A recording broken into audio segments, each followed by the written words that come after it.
everyone, and welcome and thank you for coming back to the second episode of Fête Du Carnaval. I am Alex. I am your dungeon master, and I would love for once again people to just go around the room and remind our lovely watchers who your character is and who you are. Let's start with Hassan. Yes, hi, I'm Jack or Draconics. He, they pronouns. And so does Hassan. And Hassan is a Goliath Hexblade Warlock. Think the typical Goliath, very large. I think it's like 7 foot something. I can't remember what height I said I was. In the 7 feet, well into 7 feet tall. But in a very, very traditional, very stereotypical pirate garb. With several earrings and piercings, and a trusty magical pistol that they summon every so often, and a rapier at their side. And they are the partner of Mirage. I'm going to send it over to next. Hi everyone, my name is Nala or Jay. I use they them pronouns, and today I am playing Mirage Han, who uses Z they pronouns. And Mirage is an agender Kalishtar monk, way of the shadows. And I'm average height for a human. But I'm the shortest one in the group by a lot. I believe I'm 5'7".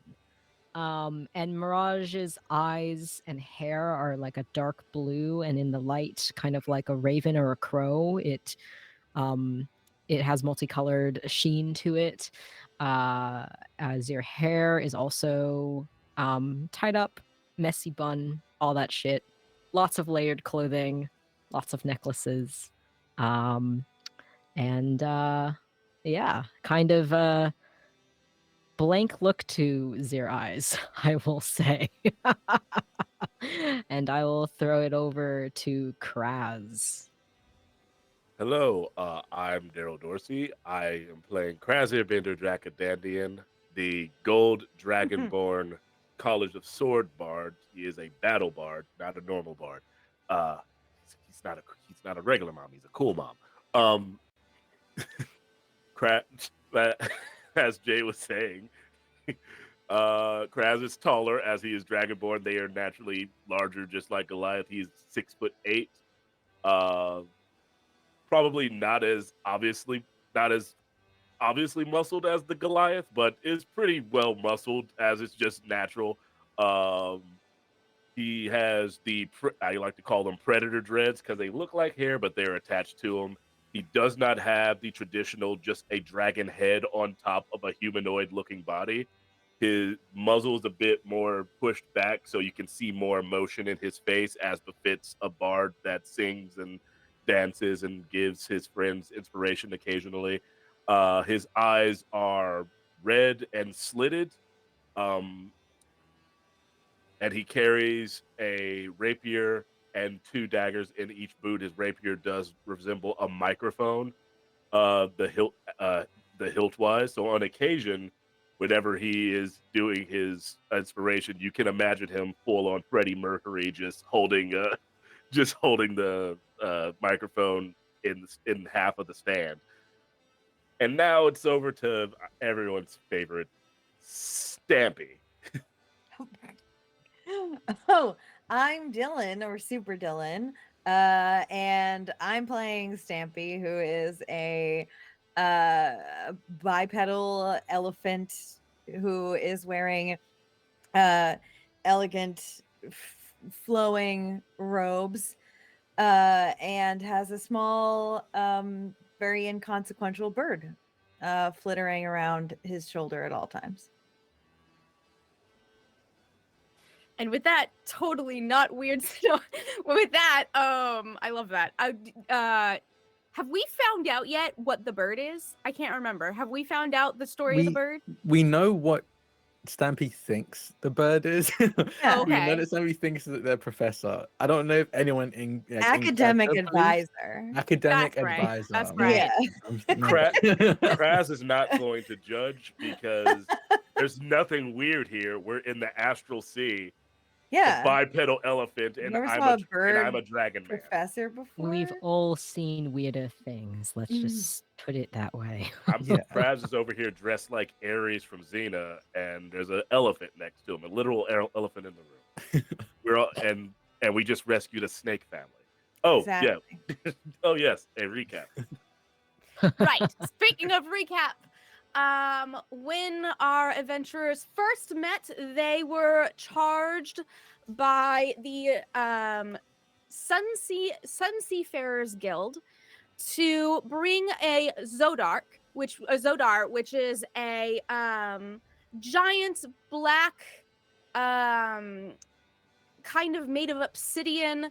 It almost looks like a thing of armor. It's about like 8 feet tall. It's quite large, and it just kind of floats in the air. It has like a glide, I believe, speed or something like that.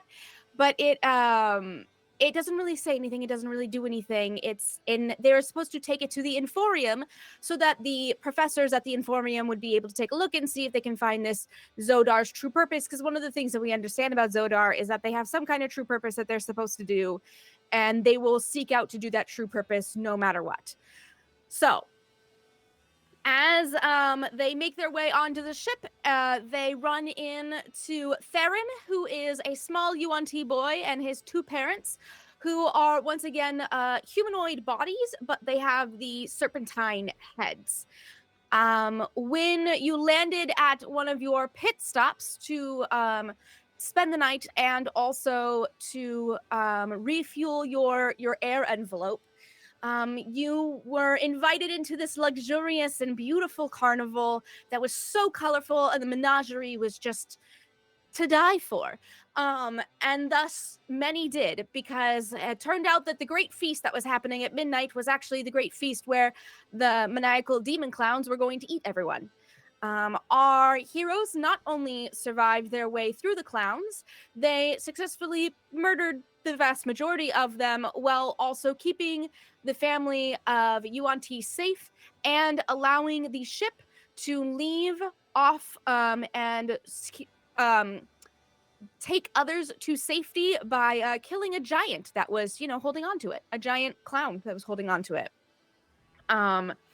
After a brief reprise and everyone kind of catching their breath, the UNT family had found some individual skippers, which are just 1-person ships that could actually fly you guys out and to the next area where you would be able to fill up your air envelope, which was on this asteroid that is out in the middle of space, that basically the only purpose for this asteroid's existence is to fill people's air envelopes as they make their way across deep sea, because you are in the deep of the Sun Sea now.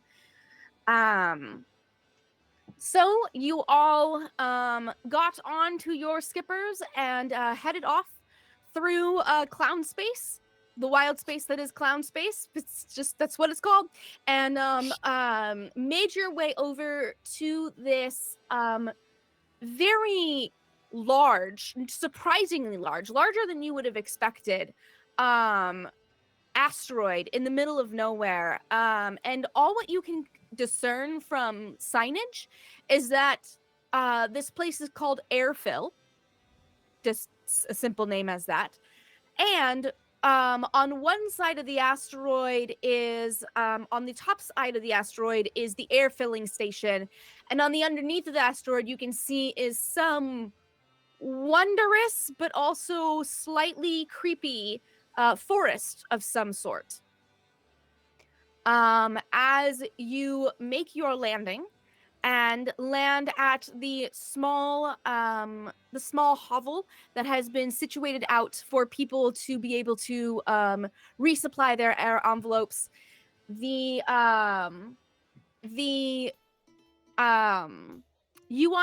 couple, the UNT parents, kind of get off of their skippers, their son kind of riding in one of their laps. The Zodark has been following you guys, flying behind you guys. Seemingly, you are still going to the destination that he needs to go to eventually. His path is still meeting with yours. And as they get off, they say, well, we just barely had enough air to get here. I have a sneaking suspicion we're not going to be able to get anywhere else with these skippers, and there were no other boats. Yeah. Which means I think we must, and the two of them look at each other and go, ask for a ride. Oh, we haven't had a great track record when it comes to Hitchhiking. and just strangers in general, I think, especially with the whole clown thing. People don't really trust us. Mirage says, just kind of like looking up at this on. And Yeah, yeah. And we also seem to be magnets for the strange. I Yeah. can definitely understand why you would feel that way. The only problem is that the Emporium is still at least 10 light years away, and we need to that sounds continue far. on. How far is When that? you're Sounds on a really far. skipper, it's quite far. But when you're on a nice cargo ship, and she points to the two other larger cargo ships that are refueling their air pockets at this asteroid. When you're on a nice cargo ship, it goes a lot faster. I'm 100% down to ask somebody. However, Desan, I would just be hoping that none of those people have heard of us before. Yeah. Would you prefer it if I asked? Then I think anyone but us Yeah, anyone should but us. ask. Okay. Well, I usually get the things I ask for. I don't know why. I totally know why. Let me take the lead if we need to ask for a ride. Also, Desan, make yourself as small as possible. Not possible. You can't hunch. Oh, I don't like how that feels with my posture. I suppose I can It does weird crouch. things to the spine. The spine gets Yeah. all wonky. Okay, then stay standing next to Stampy. You'll look smaller, which is not a normal thing for people like us. But Stampy, you're a good-sized boy, and I love you for it.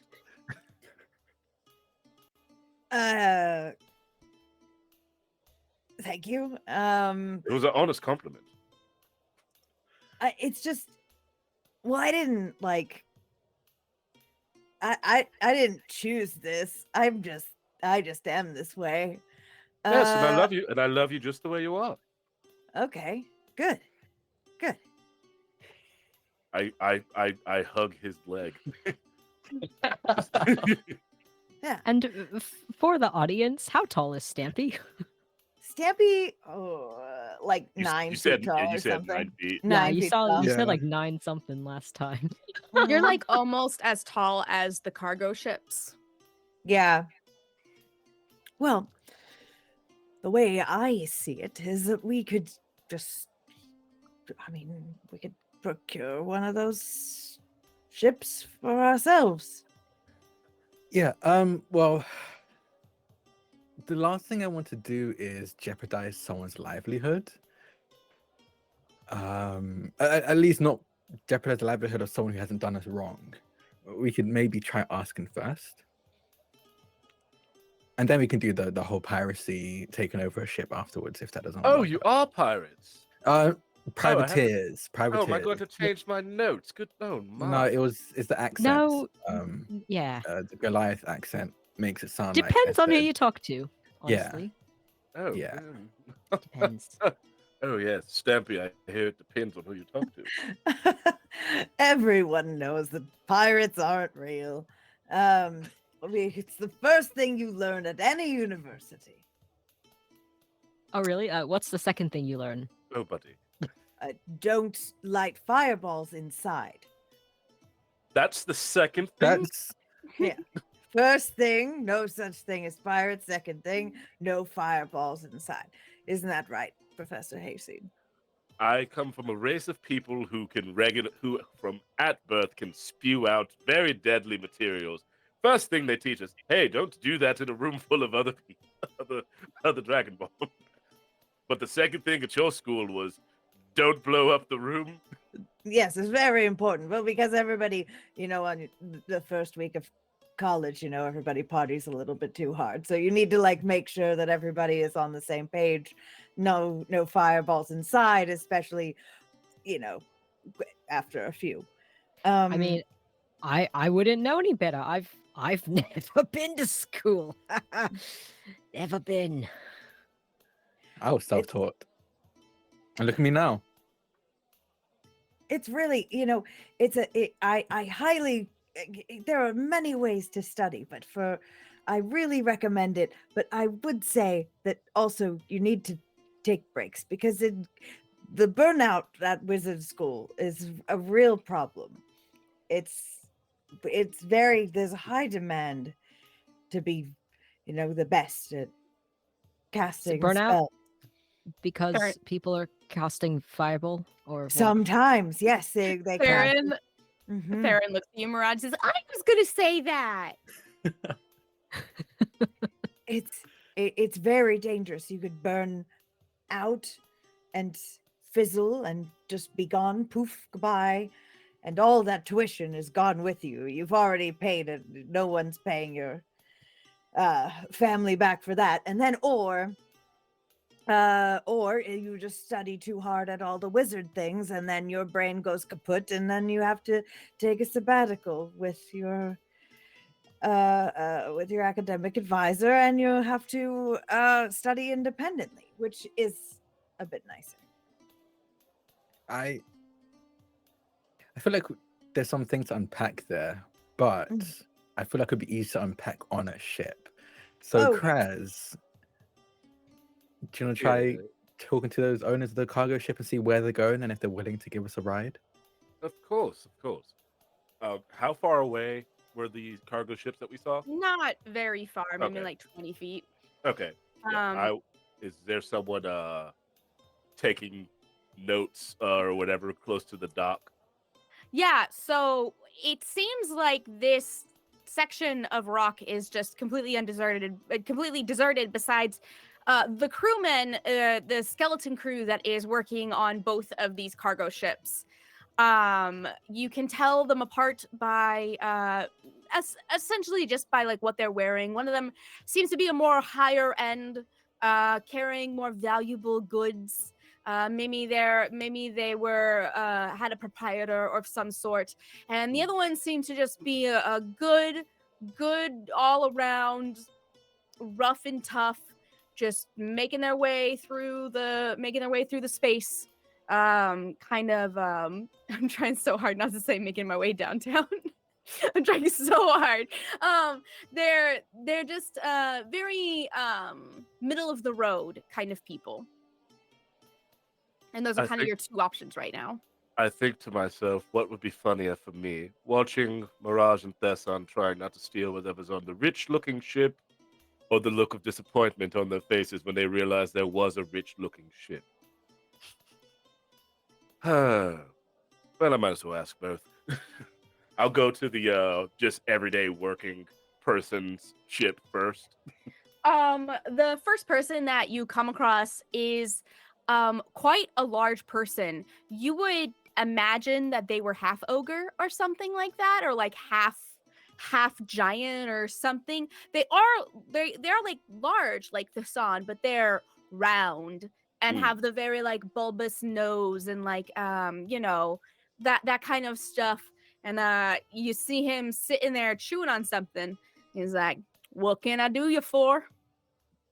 Well, hello, my good man. We currently, myself and a few of my friends, we currently find ourselves stranded here. We had a couple of, we'll call them puddle jumpers for the most part, but they're not good for reaching our destination. I was wondering if perhaps we could book passage upon your ship. Yeah, that's what we thought. We saw your little puddle skippers. I'm thinking you were gonna ask. We're taking bets. Looks like Harley won. Anyways, where are you trying to get to? If you don't mind, Daryl's gonna check his notes. The 'cause I can't read. Emporium. I'm going to Dr. Megorium's Wonder Emporium. No, I don't say that. I'm going to the Emporium. The Emporium, sir. Well, lucky for you, that's the last destination. It is. Harold, and this half orc pokes up. What? He said, "You won." I did. Tell him I want a hamster.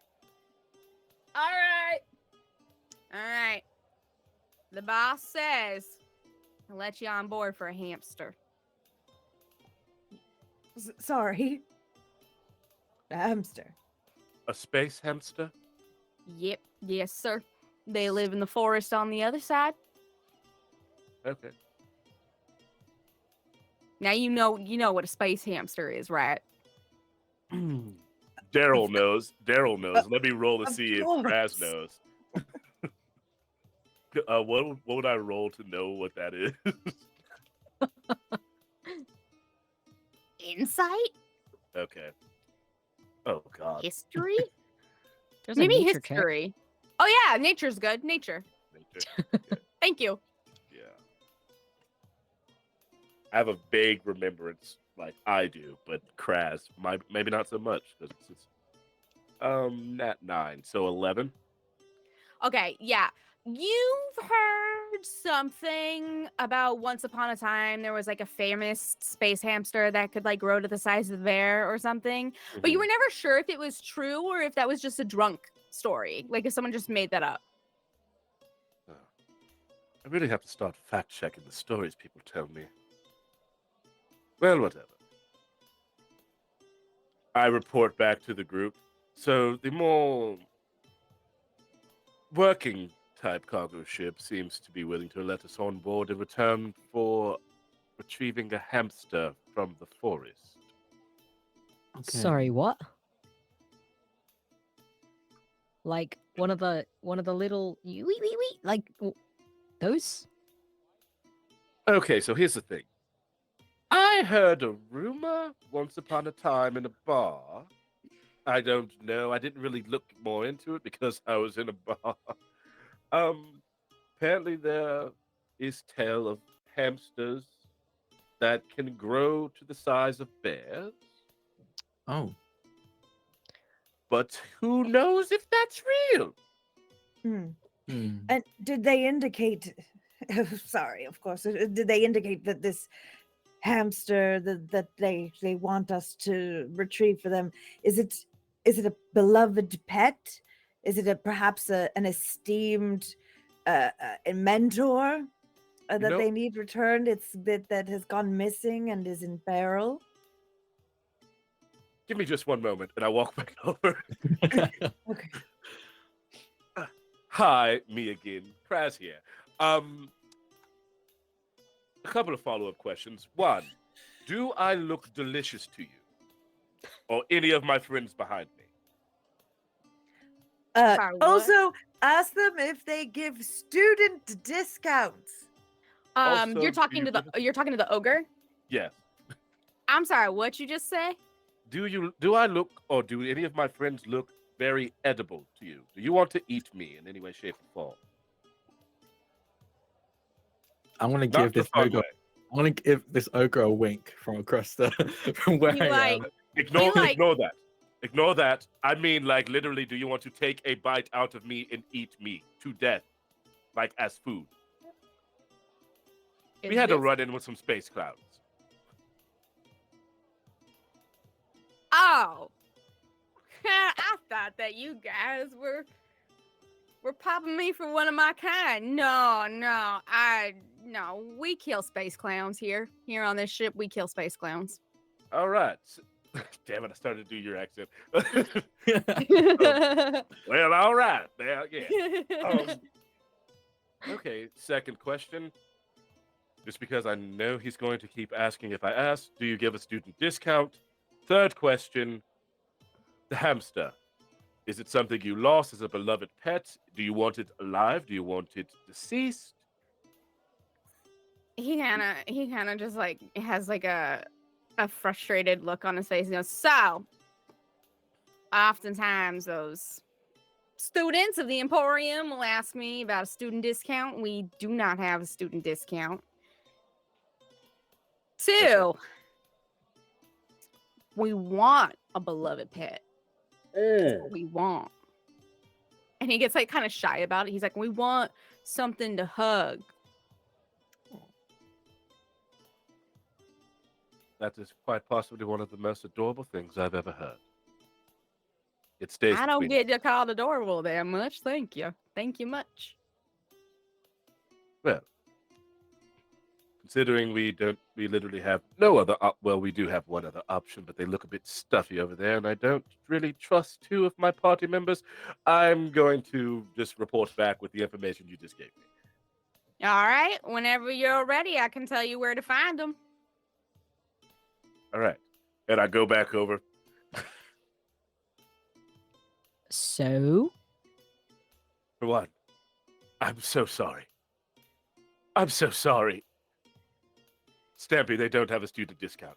So, Academia is not respected anymore.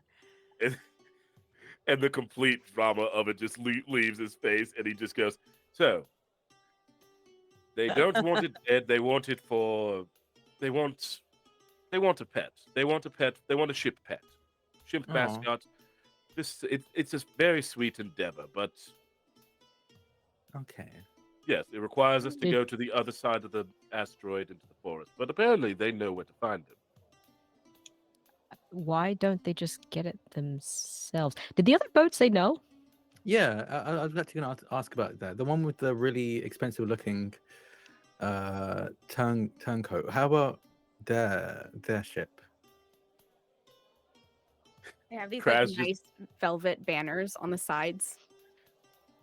Crash just continues to blink at you. Yeah, they said they were fully booked. They couldn't acquire. They couldn't. Do you want it? I would like to roll an insight on this.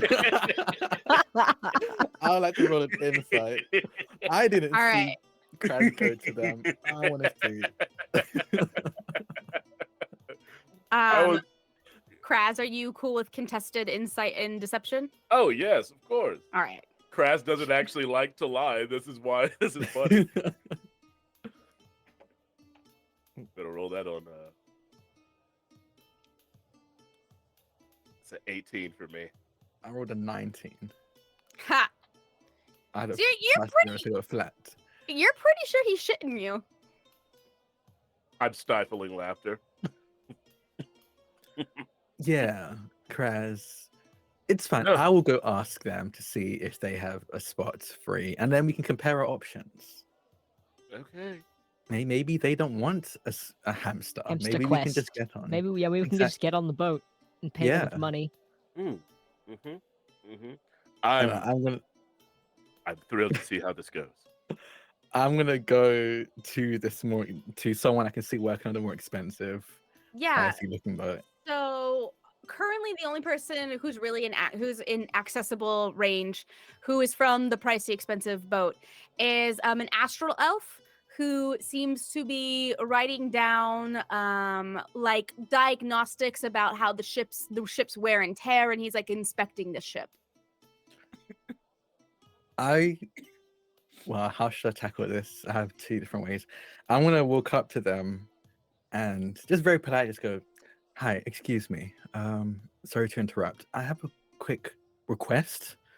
My friends and I over there," and I'll gesture to the group. We got stranded. We came across some space clowns, that sort of thing. And our skippers won't be able to take us to the Emporium. So we're wondering if we could get on your ship and catch a ride. You want a ride to the Emporium Yeah. for all of you? Just you 4? There are 4 others. 4 others. 3 others. There's the little boy and 2 in his. Oh yeah, and then I know Alright. that the Kotar, Zodar. The Zodar isn't Zodar. alive? the Zodar can just fly behind us, from what we could tell, right? Yeah. Yeah. Okay, yeah. 3 others. And Professor Hay. That's And the bird. and the bird. Oh, They're house trained. uh, I can assure you. he looks at you and he looks at like all of you and he's like, "We are going to the Emporium, but it will be our last stop. Oh, We that is have perfect. collection of antique items from one of the other spaces that need to be recuperated and restored. Do you have any skills you can provide? Oh yes. Well, other than the obvious, we can keep those safe in case anyone tries to tamper with any of the artifacts. Always good to have guards on watch. I'm a pretty decent cook. If there's something you need on hand, or can just do general handiwork on the ship. I used to run my own not too long ago, so I have that skill set. Honestly, all of us are very adaptable. We cover a wide range of skills. We can be very useful to you. Very well. Let me talk to our captain. What was your name? My name is Tassan. Hassan. Good. Meanwhile, back in the group, I'm just like, yeah, so they said they're actually going to the Emporium anyway. It's their last stop. Uh, so what a fortuitous thing. They were actually already going there. They just wanted for the low price of a hamster. They seem quite a likable bunch. He goes ahead and heads back up onto the ship. I will return to the rest of the group and just go. They went to talk to the captain to see if they're cool with us coming on. The interaction went pretty well to me. Seemed interested. They have many artifacts. I turned to Mirage. They have many artifacts. That seem very important. Interesting. So I offered that we could be guards if they wanted something in exchange to keep those safe. Oh, yes, in case any of those artifacts were to come up missing. Yes, I mean, we came across space clowns. Who knows what else we'll come across? Have you heard of vampirates? They're a big issue in the deep space, so they could end up coming and trying to pillage a ship. So having us on board to fend them off is honestly the best thing they could possibly ask for. I agree. As you guys are having this you see them take the well, I guess the San and Mirage's backs are turned to them. So Kraz, you see them take the ramp and take it up onto the ship. And then when kind of dip down and begin their exit. The whole time, like, honestly, it was really great. The Astral Elf seemed really personable. I think we kind of hit it off. I might actually honestly just see if we can, while you're all busy, I might have spend some alone time. They honestly seem very cute. I might try and talk them up a bit, maybe take them out for a drink afterwards. Oh, it looks like he's waving you over right now. I think they're leaving. They're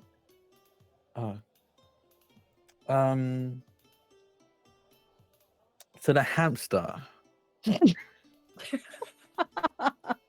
That seems like a good idea, honestly. Yeah, I could use a little bit of forest air. Being cooped up in that skipper for so long. Yeah, let's go find out where that hamster is. Tassan, does anyone ever tell you you're adorable?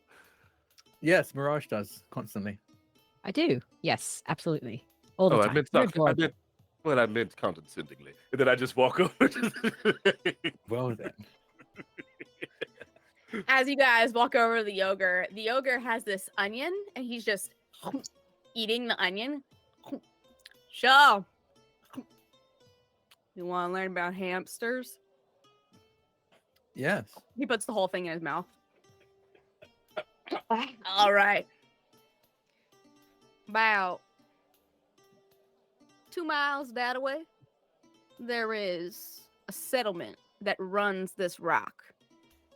There's a settlement of Doar. They don't like us.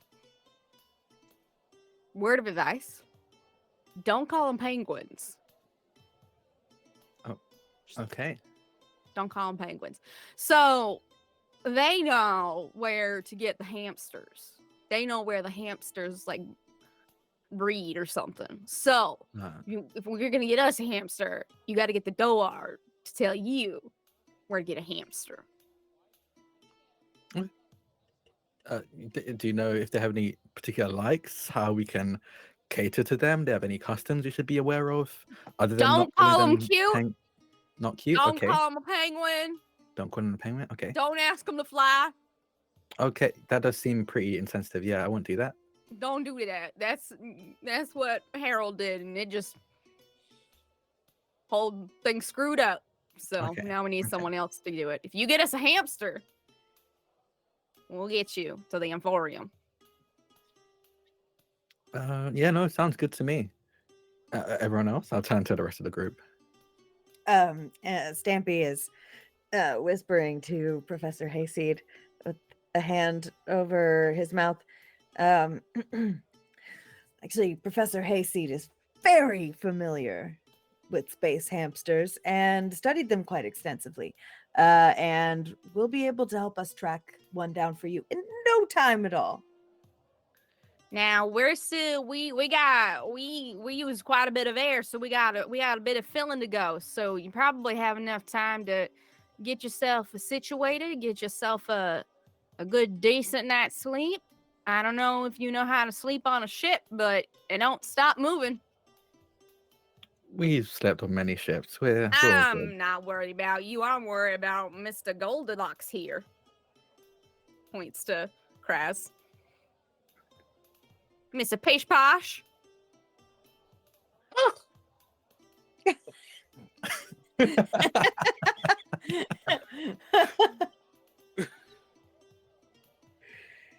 That's all the response he gets. Wow. Amazing. I'm just looking up at this group of 4 very tall people, just Yeah. like around at all of you. Do you mind if we sleep on your ship then? In the meantime, again, we only have skippers, and they're not great. You can take a snooze on my ship, or you can go ask the Delwar for some beds. You can sleep on the floor. I don't really care. We've got hammocks. Yes, and I think the less we ask of the Dora, the better. Just they will ask for less in return. We don't really have much to give in return at the moment. So yes, we'll take sleeping on the ground, on the deck in your ship, if that's what we can get. You know what? Sounds mighty fine to me. Is it just you 4? No, there's No. 3 of us. 3 others and A child. And a big 8 a foot lamp. Lamb. Yes, 8 Yeah. foot lamp. Mm-hmm. That's right. Lamp. And my academic advisor will be joining us as well. All right. So we got. All right. I'll just clear out some room. It's fine. Thank One you. of them just, And one of the lamp can just if it just give it a corner, it'll be fine. all right. I figured it's a lamp. Mm-hmm. Yes. It's a very elaborate lamp. He starts walking away, and as he's walking away, he goes, "Boys, we're getting a hamster!" And you hear from the ship, "What?" Like just cheers and excitement. And like you can because you two have been on a ship, you can tell that this crew is pretty tight knit, and that this crew is very much a close knit family. You know, So they're excited. I'm very glad we all chose to go on Mhm. this ship. This was absolutely our first choice, Yeah. obviously. So, do we want to rest and then find a hamster, or go do that Yes. I think first? resting.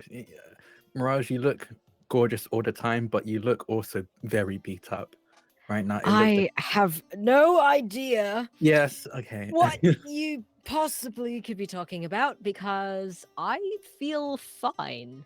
And I You think have there's like got- just a little stray blood like dripping down my temple. When you just started stretching, blood started trickling out of your ear. Yes. We can get that cleaned up and you can I'm get fine. some sleep. They said we can rest on decks. That should be fine.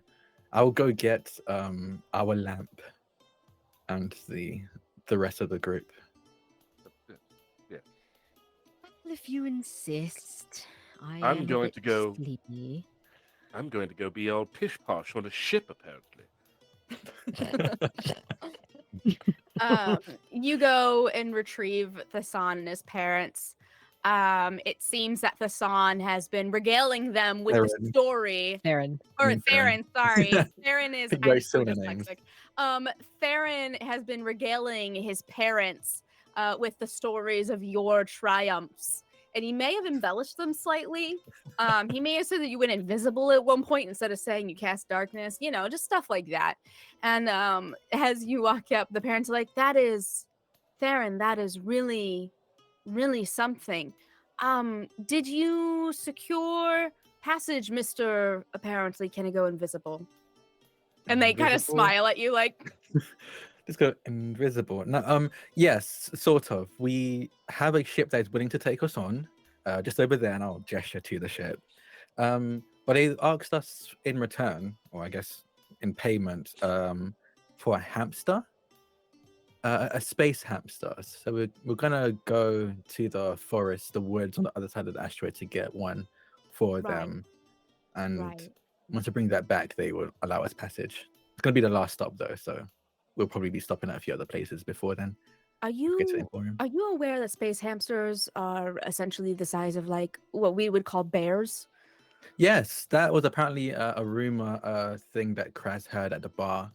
Yes. Yeah, that's fine. We should be able to handle that. Okay. But obviously it's going to be their pet. You can't kill it. Oh yeah, no, I don't. I have no intention of killing a hamster. Hamsters are adorable. I'm a big fan of hamsters. Do you have a rope? Yeah, I have 50 foot of rope. We do Oh, have We rope. all have rope. I Well, never leave without rope.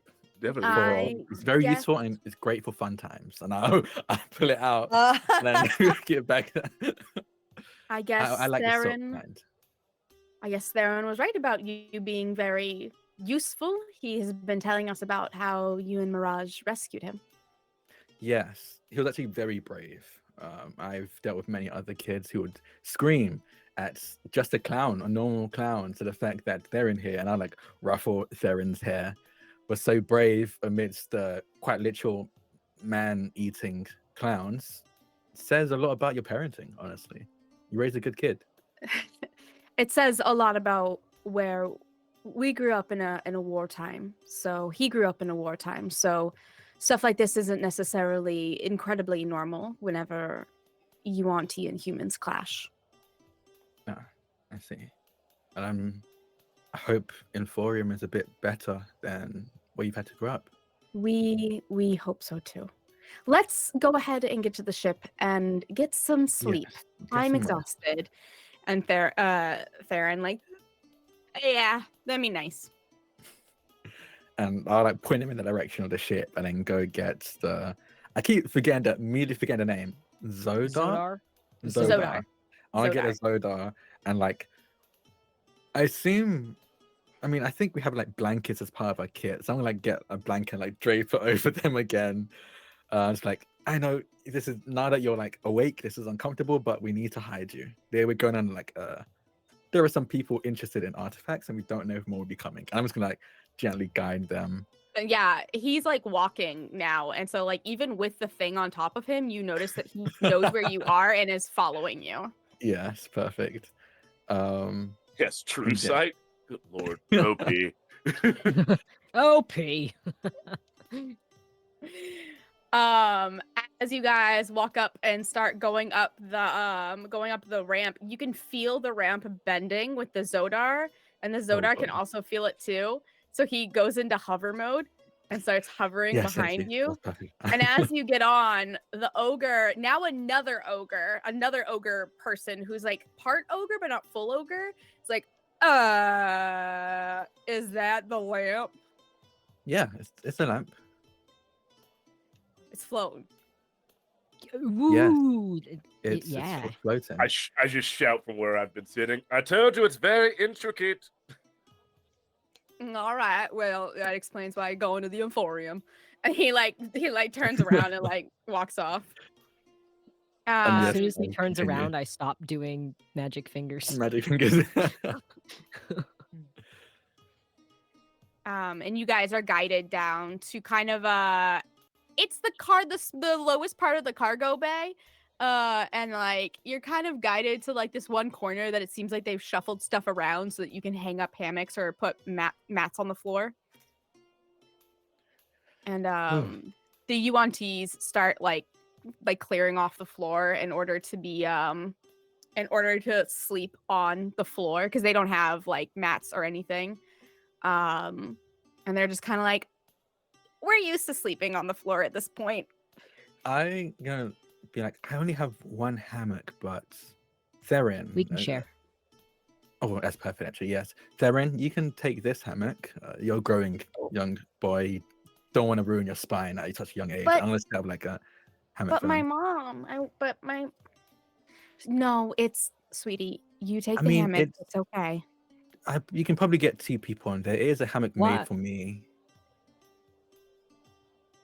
I mean, if you're okay with it, Yes, I'm gonna be sharing with Mirage. okay.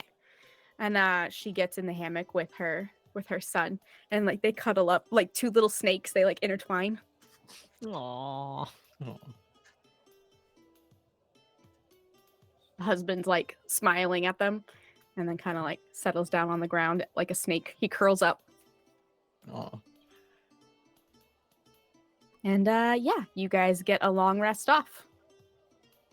Yay, I'm Amazing. not dying anymore. The downside of having to get right up next to the person.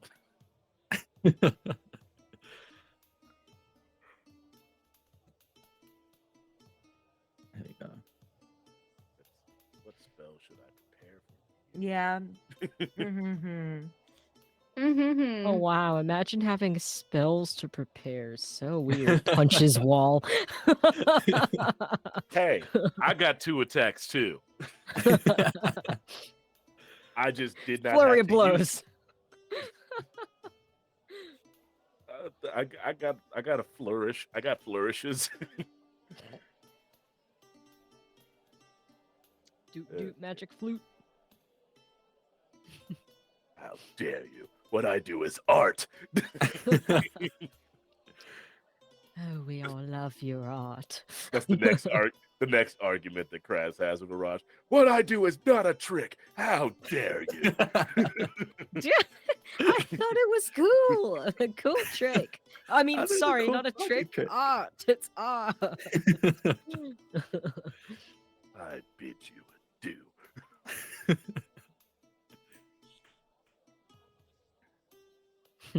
Wait, that's a 2nd level spell? Oh.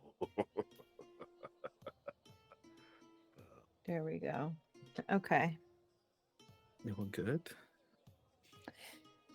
Yes. Did you guys want to set watches? I think I Yes. would. Yeah, I would Definitely. take watch first. I think. Yeah, I'll take watch first, and then whoever wants to go next, we can just And rotate. Professor Hayseed and I can handle second watch. All right, and then who's third? I'll take the 3rd. Okay, and then Mirage, you're gonna be fourth. Mirage will be last. 'Cause Right. I think Mirage wakes up early sometimes.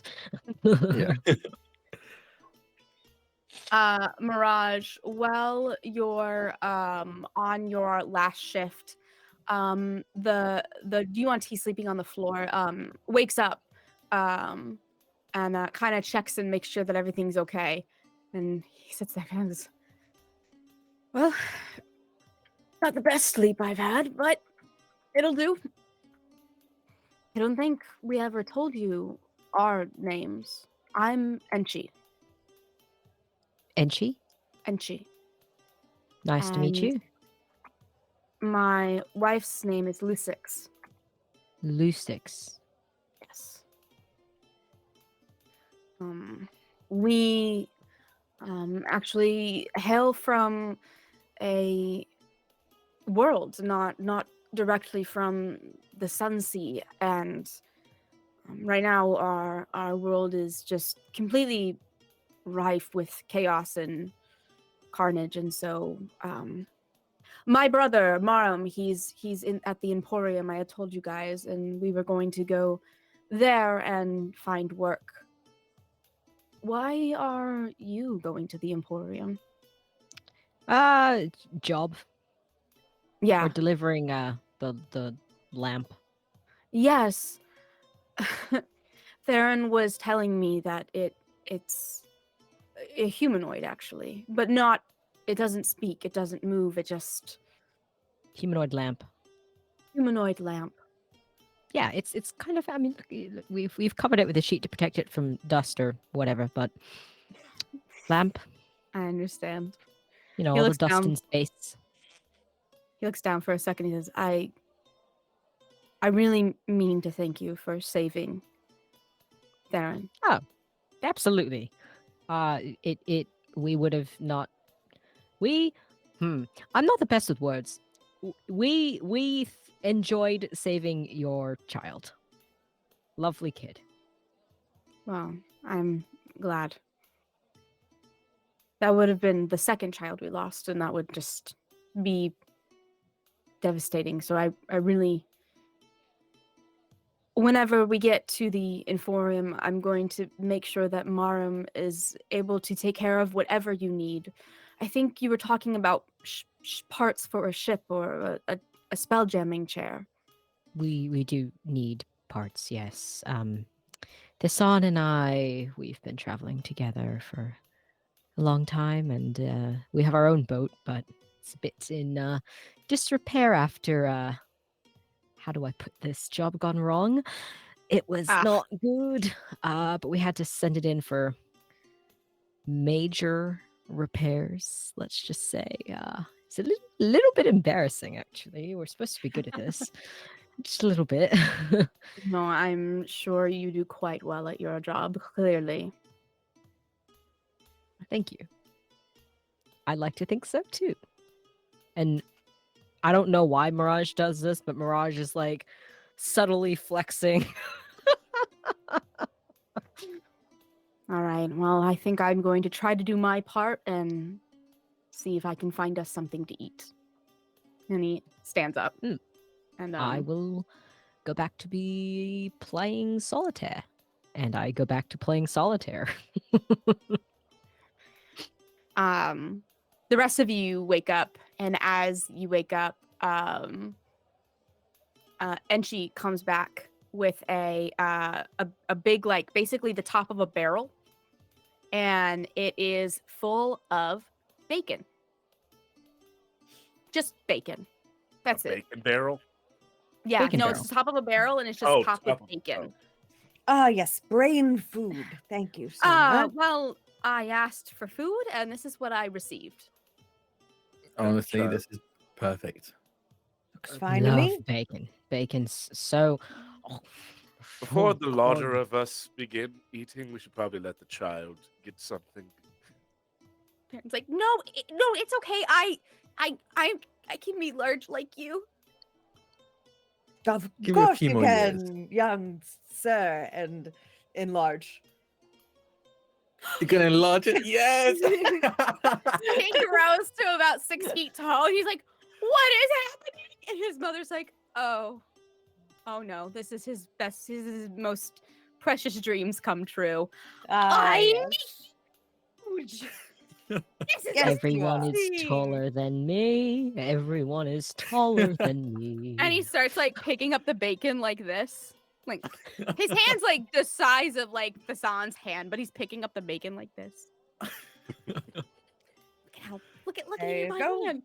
He's obsessed. Enjoy the next minute of your.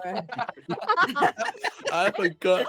It's so weird thinking about how short spells last outside of combat. Yeah. Just a minute.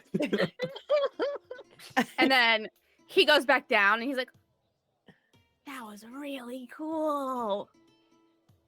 Thank you. I don't think Stampy and myself were around for the reveal that he has innate magical abilities, where he basically Yeah. changed the weather. Yeah, you two didn't see that, yeah. Yeah. Well, So we don't know that Stampy just taught this kid this damn spell. He's using it later. well, if you want to learn how to do that all the time, you just have to apply yourself, go to a university. You just have to torture yourself with hours and hours and hours of grueling, unending study for professors who don't see you as a full human, just as someone who can put out and study and create 100% of the time with no room for free time. But if you can do that, like anyone can, Stampy, then you will be a beautiful spellcaster. I don't. I don't think he needs to do. He kind of just has. Theron here just has magic. Yeah, watch! And he goes like this, and you hear thunder, thunder, thunder all around you. Like he thaumaturgies and like thunder all around you. And his parents like, oh, Theron, we told you not to do that. He's like, sorry, I got excited. I mean, I also have magic, but I kind of just have it because I want it. Like, that's kind of my whole deal. I did go to college, but my magic just comes from the fact that I just wanted to do it, so I can do it now. That's preposterous. Everybody, I'm so glad to see that you're a young student. Are you tutoring privately? Is that He's how a sorcerer.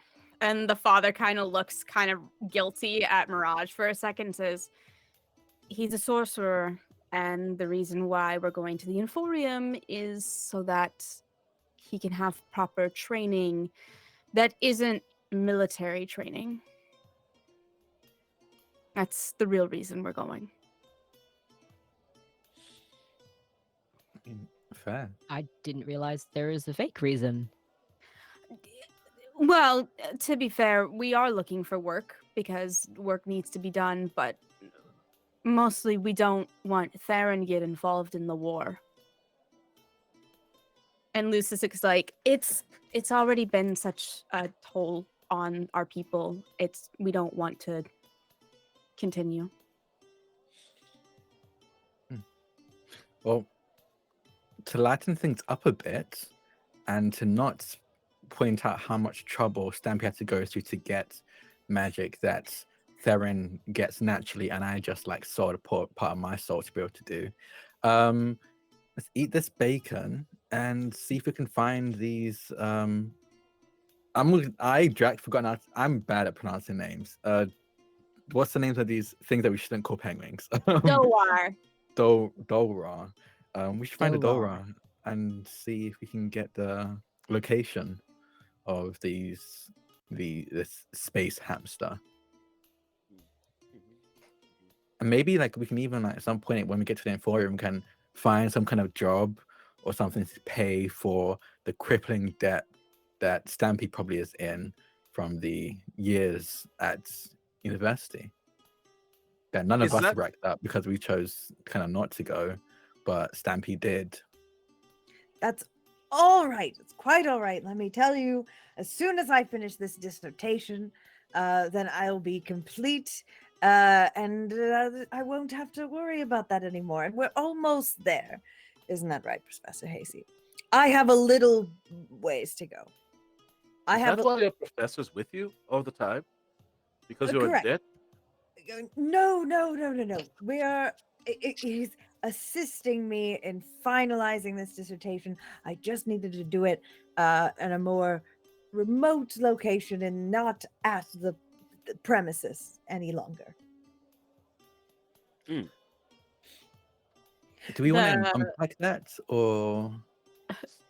Speaking Theron of is- hamsters, Professor Yeah. Hayseed knows quite a bunch about them, and I think will be able to help us find them. Perfect.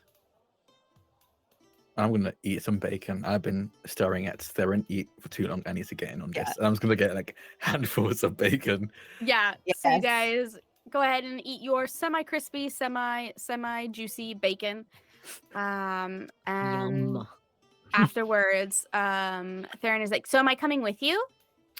Oh, I think it might be best if you stay here. It's a bit safer. Yeah. Your parents can watch over you.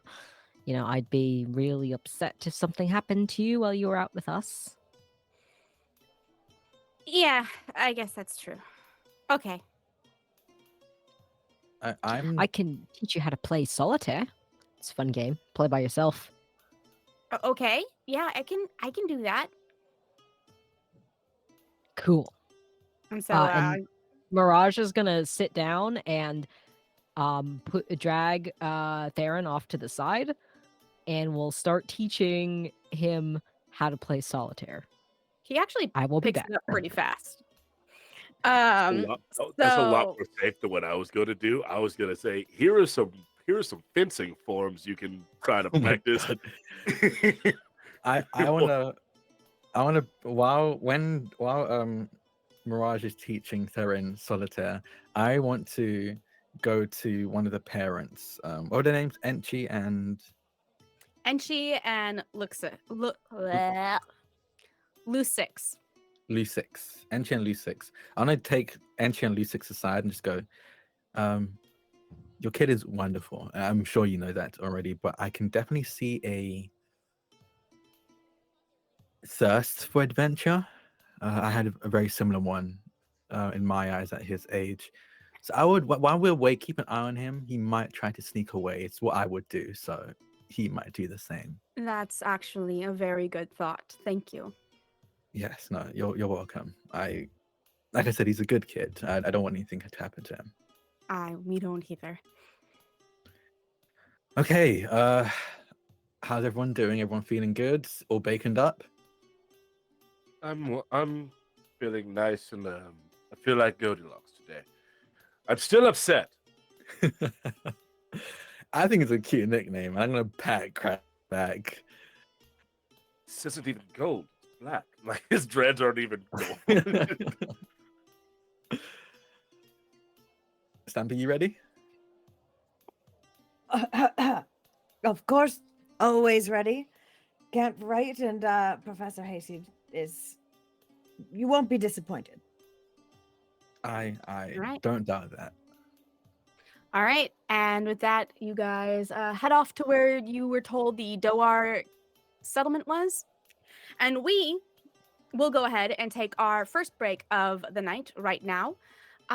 We will be back in just a moment. Some of us have to potty our dogs and potty ourselves. But thank you so much for tuning in. Thank you so much for watching. And we will be right back. Don't go anywhere. I command it.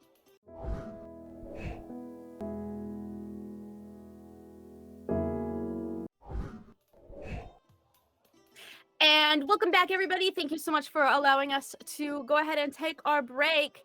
I think the next time we see our lovely adventurers is as they are just peering around a hill and down into the valley of the hill, kind of where the asteroid's rock texture meets this interesting, almost like a fungus forest. Is where you see a small hovel, as one would call it, of dome-like structures that are probably about 5 feet high. These dome-like structures that are homes. You see forges, you see workshops, and you also see that there is a cavern entrance that kind of leads into the asteroid. That several what appear to be 3-foot tall things in cloaks. They all are wearing cloaks. Cloaks are very popular in this area. They are all kind of walking around, and you can just assume that you found the Doar. Now, remember the rules. Don't call them Yeah. adorable. And I look directly at Stampy. Don't mention penguins. Or And don't call ask them them that. to fly. And don't talk about flying. Just not talk about it. Don't bring But it up I at all. literally last night learned how to fly. I was going to surprise you with that earlier, but then we got distracted with the bacon bit. All right, I won't do it. I won't.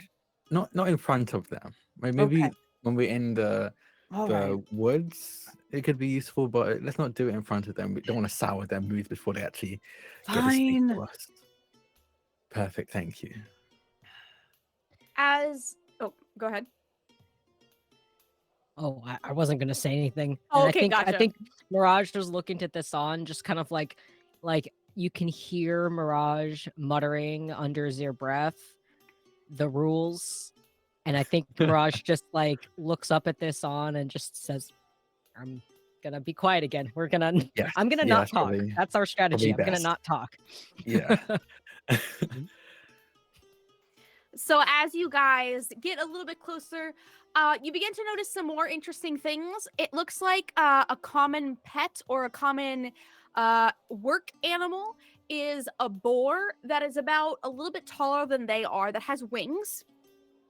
There are several of those. And as you get closer and closer, you realize, oh God, they are penguins.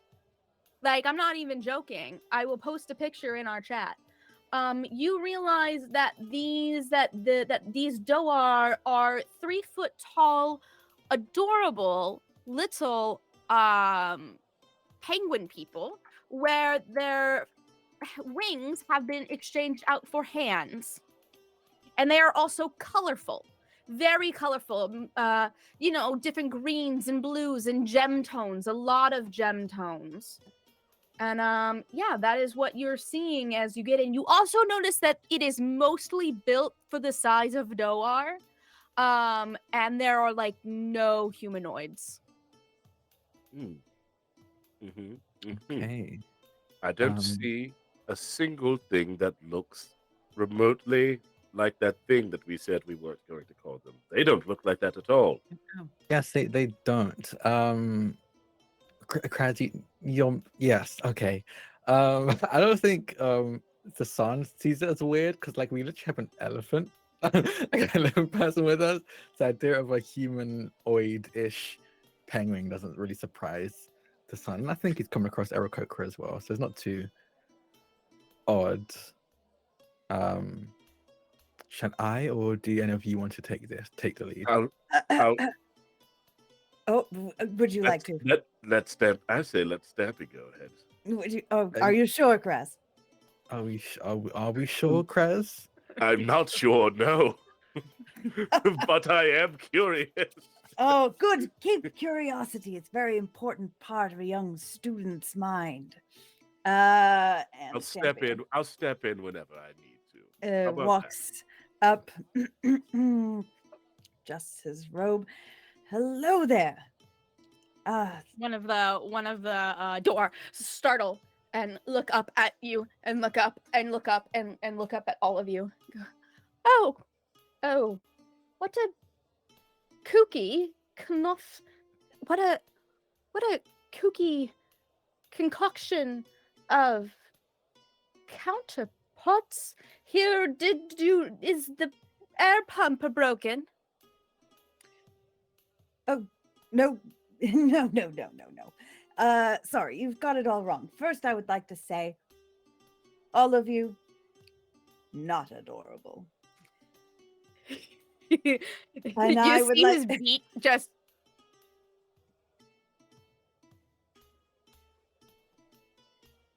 Not at all. Me and my compatriots here, we are here.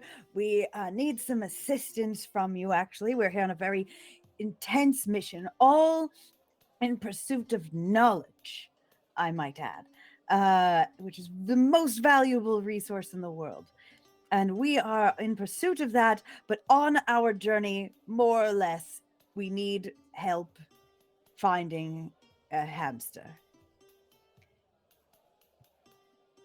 He looks up at the rest of you. This is quite a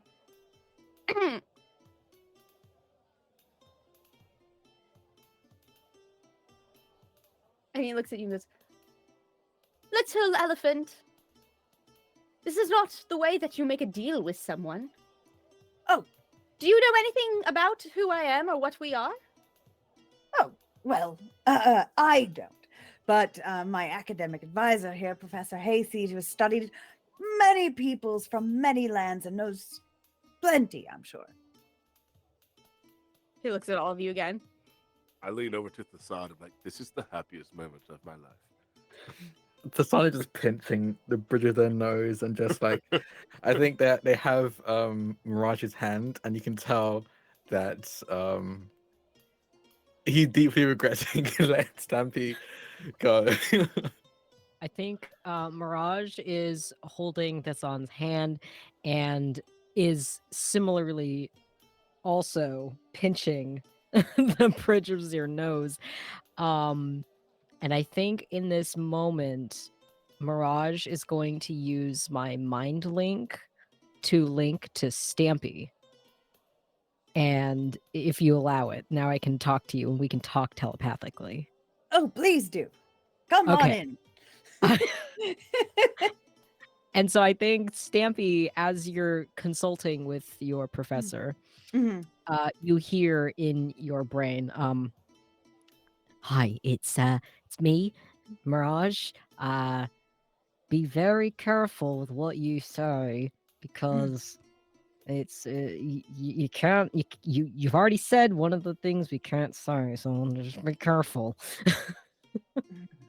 And I can respond to you, right? Yes, we can talk freely telepathically. So, as Stampy is like leaned in to hear what Professor Hayseed has to say, he also replies to you. Well, of course, I'm saying the opposite of the things that we aren't No, supposed to say. but like, don't even mention it. Okay, all right. I will not make that mistake again. But don't you worry. I'm going to pass the torch over to the smartest person I've ever met.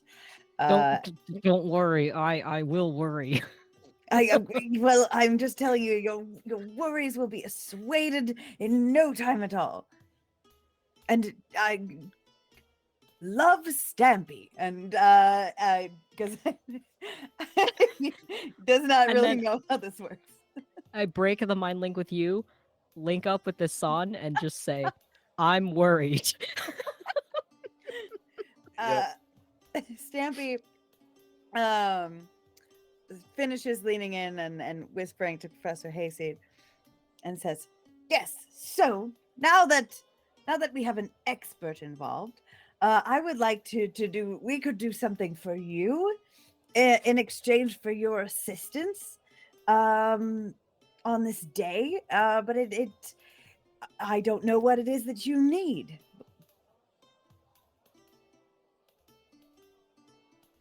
He just looks at all of you. He's just like, you may be an expert on whatever plane of existence you come from, but on this plane of existence, you have miserably. I designate your grade as an F on the art of the deal. Oh, well, that's just fine. I'm not in school for that, so you'll forgive me, of course. But we are.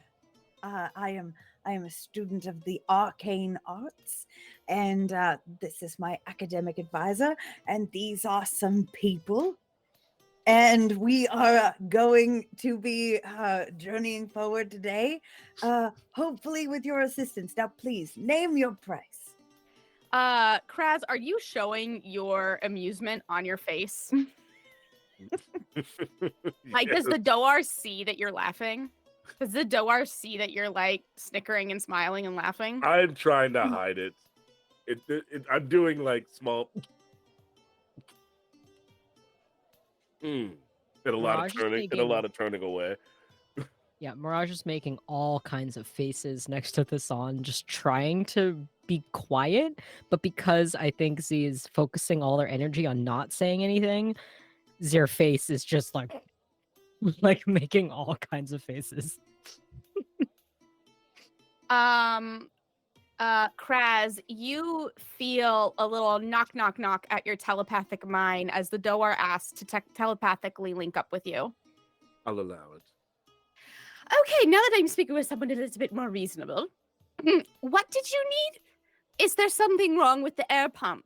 We work the air pump, so if the air No. pump is broken, No, there's nothing wrong with the air pump. We acquired for passage upon one of the ships, and the for payment for our passage, the ship workers, the captain primarily, requested that we retrieve a hamster.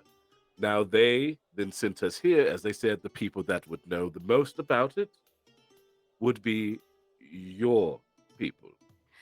excellent. And he retracts back. Hello, everyone, and welcome to the Doar camp that runs this asteroid so that you can all fill your little lungs with your little air. Now, I will just let you know something right off the bat. Doar are people of deals. We may be cute and fluffy, but we are not a cute and fluffy ball at any way, shape, or form. So No. I would ask that you keep your little grubby fingers in your pockets and not in the stalls as I take you to the hamsters. Deal? Wonderful. Oh, you sell? Okay, sell them. It was very, very Yes, helpful. Of course. We sell everything. We could even sell you a Doar if you wanted one, but it doesn't seem No, like your sort of No, venture. no, that's No, not, thanks. no, not my thing. No. Good, good. And you get the sneaking suspicion of like chaotic neutral. Like, will be good because it does good for them, but chaotic neutral. That's kind of what you're picking up. So he walks you down. He walks you down and into and down the entire street and kind of down the main street of this little settlement. It's not many buildings, probably like 20 buildings, but the domes are actually crafted out of like mud, like a mud structure. So they're actually completely seamless. It's quite beautiful and intricate crafting. Like they kind of with their finger carve out little articulate filigree in the actual mud, and it ends up being very like pretty. There are market stalls. It just seems like a settlement of people who all it's like a mining town. They all kind of have their thing that they do. He takes you down and into the cave that you had seen, and down inside of the cave you actually see several giant space hamsters running on wheels or taking breaks. The wheels look like they are interconnected to some tubes, some brass tubing that then goes into the asteroid itself. But all of that kind of stuff is centered around the idea that there are 4 hamsters running at all times and 4 hamsters resting at all times. And he's kind of explaining this to you as he gives you the tour. These are our giant space hamsters. They are trained not only to be docile and to be pack animals, but also they're the ones that keep the air spinning. Air doesn't just pump itself, you know. And he kind of starts telling you about like the infrastructure and how the way that this actually works is that they have spellcasters who are constantly conjuring like create air and stuff like that. They're constantly creating air, and then these hamsters are the ones that bring that air whenever they sit in that area and do their 16-hour shifts where they create this air all the time and use all of their energy to create this air. They're the ones that take that air and transport it to the other side of the asteroid so that it can actually be put into your envelopes underneath the ship. And that's kind of how they refill your air envelopes, even though you are technically on an asteroid and you're technically in the astral sea. And he looks at you and goes, now that I've given you a tour, which hamster would you like? Well, I believe the first question would be, what do you want in exchange for your hamster? His eyes flick down to your sword. What do you bring to the table?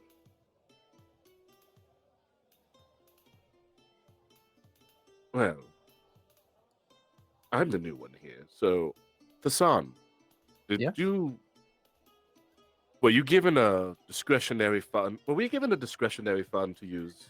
No, but actually, I know exactly what I can give you, and I'm gonna pull out my pistol, very beautiful ornate pistol. I'm like, how about this? How much could this get us one of these hamsters?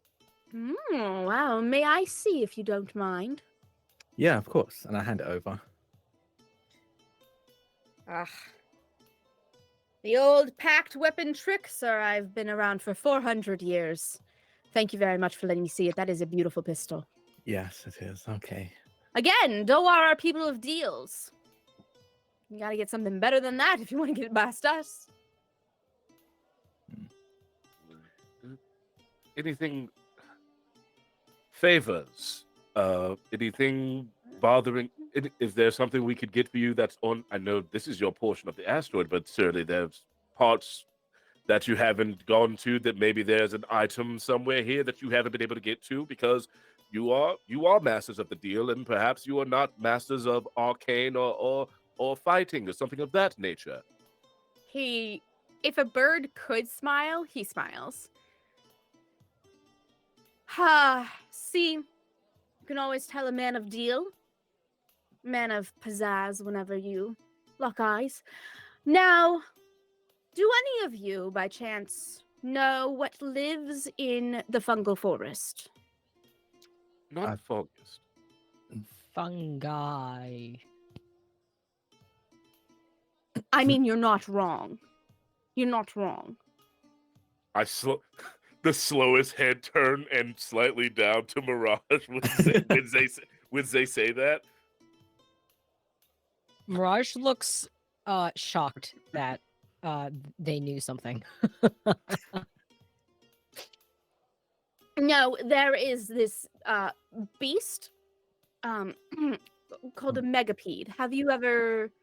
Do you know what a megapede is? Is it Oh, kind of like a goodness. centipede? But big. But gargantuan. Oh boy. Okay. Meg. Yeah. Hmm.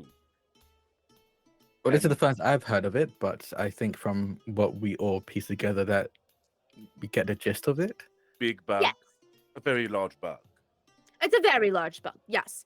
And it lives in the forest. Well, we didn't have a megapede problem for, quite some time. We had actually cleaned the forest dry. However, apparently there was a pod that we did not undo, and that caused us to have a megapede problem again. Hmm. We are not necessarily the most equipped when it comes to fighting, and I see you are very equipped, all of you, whenever it comes to fighting. So, kill the megapede that is eating our people, Okay. and we will give you a hamster. Your choice. Okay. I'm glad you added the eating your people part because I was wondering if you're just asking us to like ruin an ecosystem. But if it's just actually save people, I can probably get behind that. How about everyone else? Well, yes, we need the hamster to get on. We need to kill the millipede to get the hamster to get on the ship to get to the school. To hand in the lamp, yeah. Yes. It's like the old woman that ate the spider, that ate the bird to kill the spider, that ate the cat. I To remember get hearing that to the story. school, yes. Yeah, exactly. Yes, I remember that old woman. I think this is a fine plan. Just to see, I know that that's what you do want, but just in case, I don't know if any of you are, would be interested in trading in knowledge rather than just simply things. Trading in knowledge? What do you mean? Well, if there was something that you wished to learn, in exchange for one of those hamsters, instead of a material item, could bestow upon you a more greater gift. How much do you know about steam engineering? Well, hold on. Professor Hasty, we didn't cover that in part A or part B. Steam engineering. I mean, it's not related to magic, but I figure, no. Well, theoretically, Professor Hayseed knows what steam engineering is, but our knowledges are more in the arcane arts. So the megapede, then. The megapede. The megapede. This is why Stampy takes a level of artificer after this. I'm adding another major as soon as we get back to campus. The Van Wilder of D&D characters Yes, is always in school. Okay. Never Yeah. have to Oh. pay those loans off if you're always in school. Yeah, I mean, yeah. How many grants can I get while I'm here that I'll eventually just pay everything off? None, but all at the same time? Cool. I'm never leaving. Yes, the megapede. So you said it was huge. It was gargantuan, correct? Yes. Any abilities that you've seen displayed besides the, of course, terrible eating of your people? Like, does it have like a weird mega beam or something like that? Oh yes, the way that it mostly catches its prey is it psychologically overloads them so that they become incapacitated. Oh, okay. Wonderful. Noted. I'm actually Ooh. quite accustomed to that type. I do that to people, actually. Quite a lot.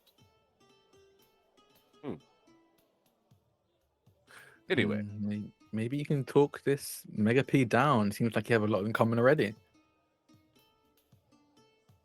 sure. Believe me, we've already studied it. The megapede has no brain, and also, its carapace is pretty good for body armor, which we most likely craft and sell, or sell to crafters. But other than that, it's not really good for anything. Okay, interesting. Yes, we can do that. We can kill the Megapede. So it's just off in the forest then. Yes, believe me, if you just walk for long enough, it will find you. Very good. Could you give me perhaps a more intricate description of it, just so, or perhaps what its hunting grounds would look like, just in case instead of it springing upon us, we can then instead spring upon it, and Yes. then we would have the upper hand and have a better chance of taking it down for you. And see, this is why you hire outside help. So, the megapede enjoys very much traveling along the floor.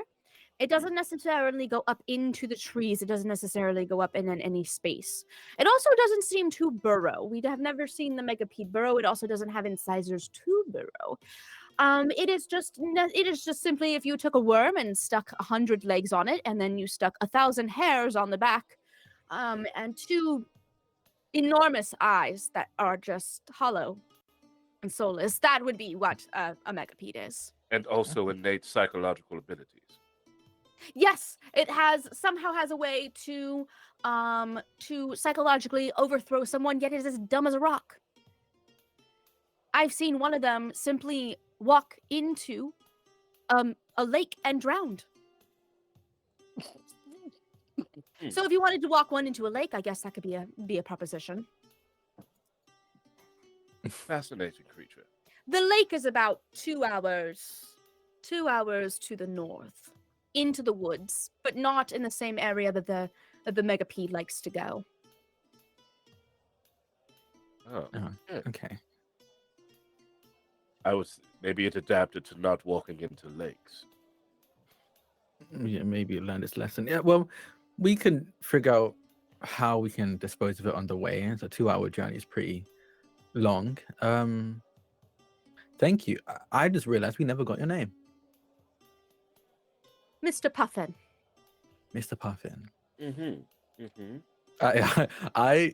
Do I still have a mental connection with Mirage right now? Yeah, I haven't let I'm it like- go, and it lasts an hour. You can just hear it in the connection go, hold it in, Mirage, hold it in. at least until we walk away. Well, Mr. Puffin, it has been an absolute honor to make this deal with you. I assure you, if we don't come back, we have probably died, but we will definitely come back. I do hope so. And whenever you do come back, I will have a hamster waiting for you. Yes, one of these. One Just of so the just to make sure you're not talking about some random normal hamster, and specifically a space hamster. yes, one of these 8 space hamsters will be able to go with you. Yes, as an obvious master of dealing, you would know that details indeed matter. Details do indeed matter. But I hold out a hand to shake. He takes his little tiny hand, and it's like the feathers are super soft and also waterproof, but like shake, shake, shake, shake. Yes.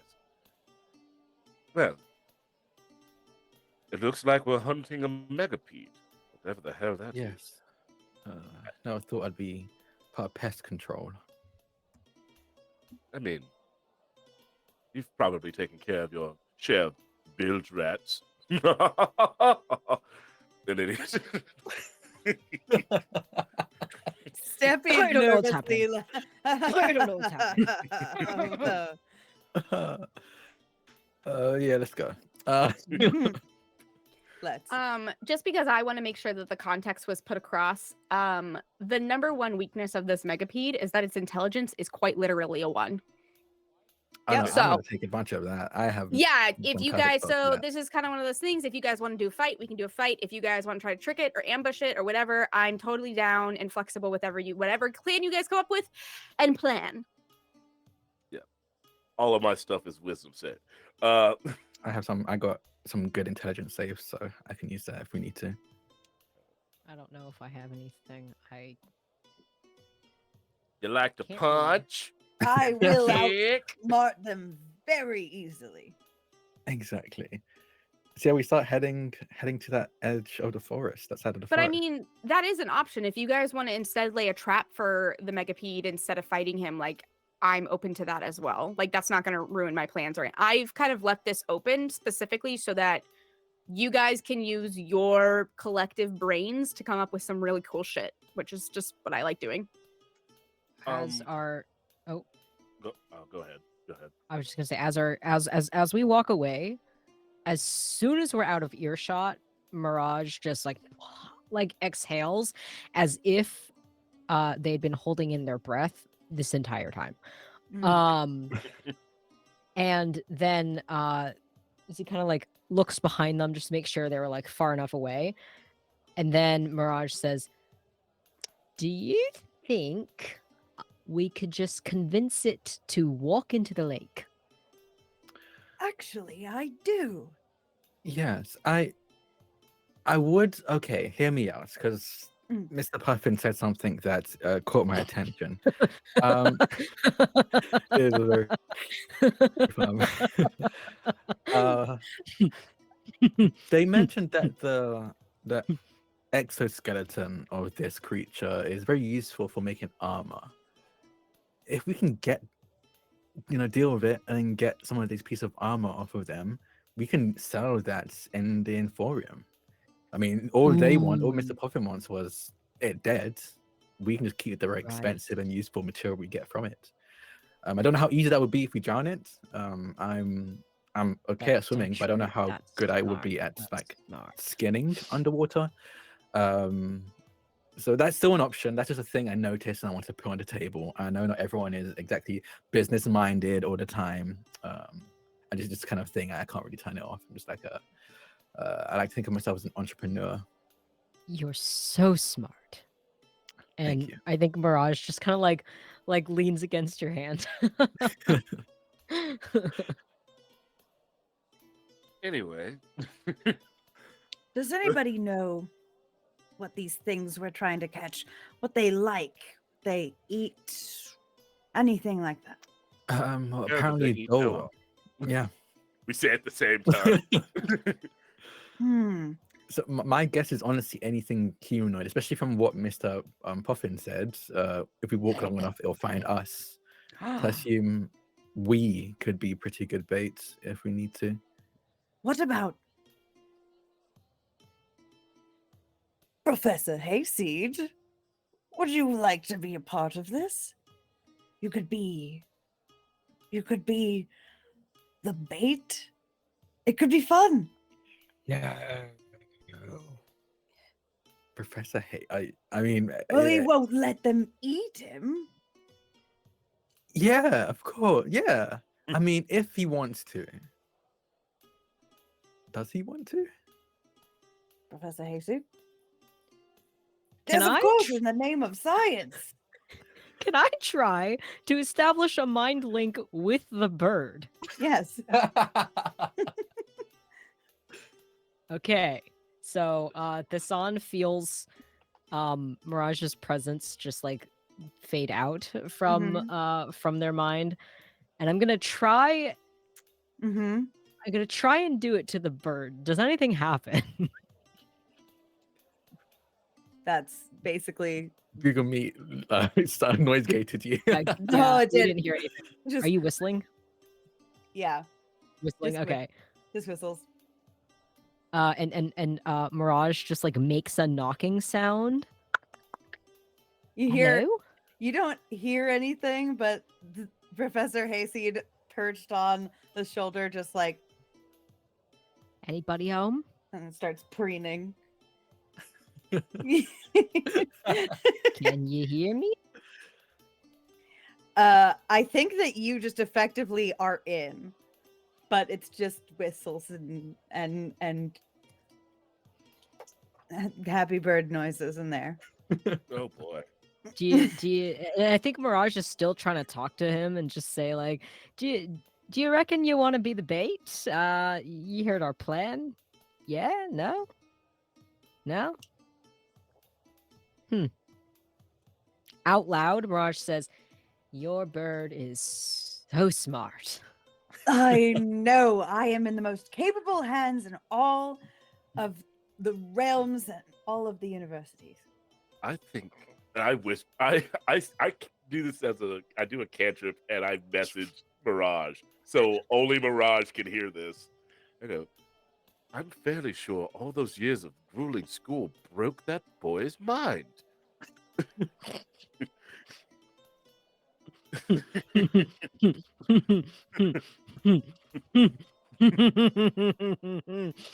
Is all you get back. It's just strained laughter. Because you can respond to a message once, right? I don't think there's a like time limit. I think it's as long as the message is happening, as long as they're pointing, you can reply back. The target and only the target hears the message and can reply in a whisper that only I, the caster, can hear. So yeah. Okay, cool. So you hear some strained laughter back, and Mirage does not say anything further. And it's just like trying, like as you're walking, you're trying to contend with the fact that the bird is literally just a bird. Yep. So What? face journey. Let me see. Is this a? Well, I was going to use this in an attempt to find the hamsters. I didn't think it would be as well, not simple, but as simple as simply walking into a village of Doha. But let's see if perhaps this could work on the megapede. And as a ritual, I would like to cast locate animals or plants. I don't know what a megapede even counts as. It says, so describe or name a specific kind of beast or plant, concentrating on the voice of nature in your surroundings. You learn the direction and distance to the closest creature or plant of that kind within 5 miles, if any are present. Okay, but it specifies beast. Yes, that's beast or plant. Yeah, you do it, and you do not feel anything in your presence. I'm glad I did that as a ritual. Me too. Okay, well, for one, does not count as a freaking animal, so it's probably, I think it's just a regular monster. So there's Oh also that. boy. Yes, it's not just a big beast. It's a monster of some type. Okay. Well, Professor Hayseed, Stampy, what does he say about being bait? Well, he says that it would be okay, but as long as we do it together, which is what we do everything. So I think Professor Hayseed and I, we will be the bait. Okay. And we will use this as a learning experience for the dissertation, of course. Okay. Perfect. Okay, let's see if we can find a nice. Do you want to find an open spot that we can probably end up fighting in, or one with a bunch of trees? How do we want to set up? Since we're luring them in, we have full reign of what kind of territory we want to lure them into. Do we have anything to trap them with? Absolutely not. From I the mean, sound if- of it, it's pretty large. If we had more time, we could all weave our 50 yards of rope into a net, but that would take a lot of time. Yes, and depending on how large this thing is, might not. Might not even work. They Yeah. said huge, but also they're quite tiny. So I don't know what that's relative to. Yes, exactly. Yeah. I mean, the Eaton Dora, Yes. so they have to be fairly large, I'd imagine. Yeah. We're We're walking, by the way. Yeah, we're walking and talking. Yeah, we're walking. We're walking. We're walking here. I say, how about we go for area with a lot of trees? From what Mr. Puffin said, they don't really climb up trees, so we can use that to our advantage if we want to get higher ground. Use that as cover. Yes. Totally Or ambush use as them. cover, exactly. Ambush. Jump and out if we from the need to- tree. Exactly. No, And if we need to, we can bob and Yeah. weave through them as well to slow them down. How does that sound, Stampy? Stampy, you and Miss Professor Hayseed are bait here, so you have ultimate say when it comes to what you think they'll feel most safe with.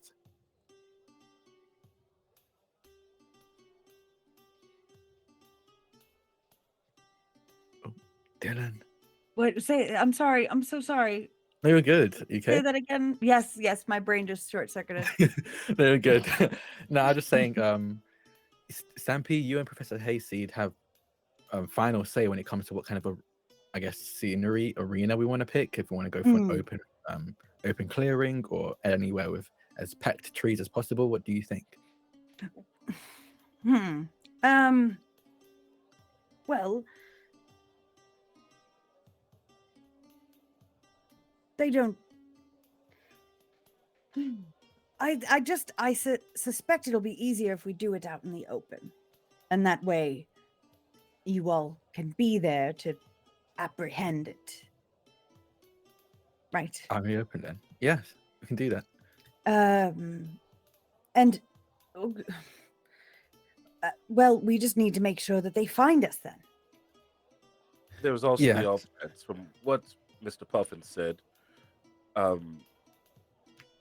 I silently wait. I pause slightly to wait for a snicker from Mirage, and then I just keep going when I don't think it happens. But it's what Mr. Puffin said.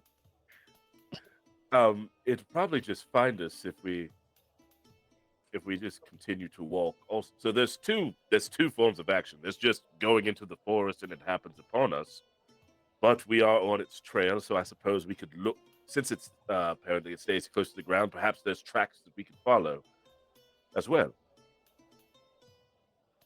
In fact, I can take a look up in the trees too. See if I can see anything. does Mirage Fine. just run up a tree? Yeah, can I run up a tree? Just like I kind of say that, but I'm not asking. I'm gone. I let go of the sun's hand and I'm gone. Yep. Make a perception check. A perception check. And Wow.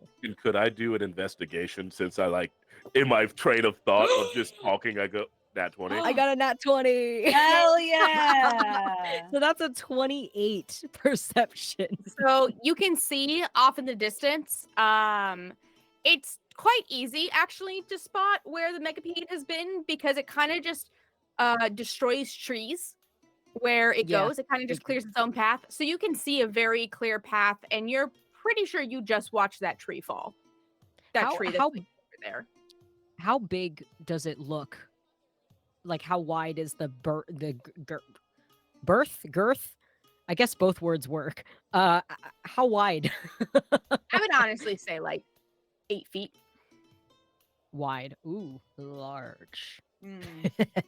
As we all know, Mirage likes it big. Say Oh that. my So For some reason, Hassan smirks to himself, and they don't know why. yeah. And have y'all stopped when I disappeared, or are we continuing to walk? Because I like to think Mirage is dexterous enough to like just jump from tree to tree, especially if it's as dense as you say it is. Mm. If the Yeah, San continues walking like he knows that you're just going to do this, I'll Yeah. continue walking as well.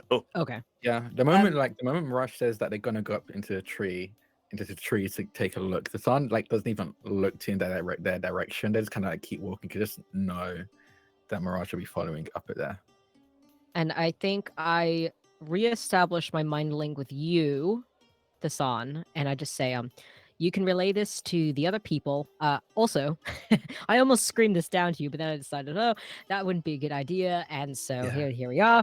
But anyway, it's like right up ahead. Like, I don't know, I can see it from up here. It's pretty Oh. big, maybe about like 8 feet. I don't know. It crushes all the trees in its path, and yeah, it's up ahead. I'm kind of following it. Just keep walking the direction you are. Okay. It seems to be going, lovely GM, towards us, away from us, indifferent to us, parallel. Kind of going parallel as you guys. Well, I don't know. Perpendicular. Like this. Perpendicular. Yes, perpendicular. Oh, like over. So then Raj will say, it looks like we are on an intercept course, which is great, good for us. It doesn't seem to have noticed us yet, which is yippee, cool. Blah blah blah blah blah blah blah. Like I think yeah. the audience is seeing that Mirage really doesn't shut up. If like Yeah. I think as you're telling me this, as you're still going vocally, but in a hushed whisper, I tell everyone, okay, we're gonna be running into it soon. So if you want to get into ambush position, Stampy, Professor Hayseed, it seems like you won't even need to be bait. It seems it's gonna be crossing our path anyway. So duck down and we can jump at it. Oh, Is that okay? that's totally fine. Should I assault from the sky then? You can fly now. Yes, I would love to see elephants fly. Wonderful. Okay. Good. Boy, I've been down the dumb. I ever seen an elephant fly.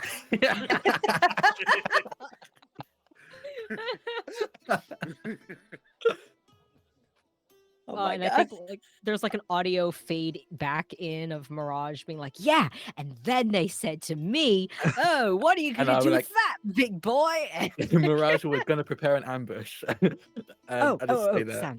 Sounds great. I'm in position, I guess. I can scout up ahead and get the drop on him. Yes, you do that, and I'll see if I can get his attention onto me, keep it distracted, and we, I guess, go by the Sea of Pants from there if we want to fight it or get it to chase us somewhere else. I don't know if we know the forest enough to chase it to a lake, honestly. So Can I see a lake from the trees? Yeah, I mean, like it's not too far away from you guys now. Oh, okay. Wait, a lake, right? A lake? Yeah, like Oh, okay, cool. Mirage will say, well, actually, there is a lake about a little bit northwest from our position, and Oh. it seems to be headed not towards it, but in that direction. So if we can get it to keep going where it's going, then veer left a bit, we could get it towards the lake. Okay, no, I think we can do that. Stick to the plan. We jump it and then run. He'll get angry and chase us. Yes, good plan. Good plan. Okay. Good plan. I wish I And- took Phantasmal Force instead of that dumbass spell I took that didn't actually work. I'm going to cast Armor of Agathis on myself as I ready myself for this creature. I want to try and duck into bushes or something like that to give me some cover. all right. Would you like to roll stealth? Yeah. Oh yeah, should I roll stealth for being up in the trees? If you would like to be stealthy, then yes. Yes. Is I would like Stampy to just be gonna- stealthy. Was Stampy just gonna fly? I think so. I don't know, So but is the thing Stampy is just gonna fly over the lake? Like Stampy's gonna lead it to the lake and then fly over the lake? Exactly. Okay, cool. we're gonna try and get its attention first by like Just so I have my attacking. narrations ready. I'll stealth as well. I rolled a 22. 15, 22. Perfect, Got a perfect, perfect. 19. What's that? What's my stealth? And then That's can an- everyone just roll initiative for me, like pre-roll initiative? And I'll tell you whenever we start going into initiative order. I got an 18 for stealth, by the way. 12 for stealth. Ooh, Initiative 30, 20 16. for initiative. 21. Not roll good for initiative. So the sun.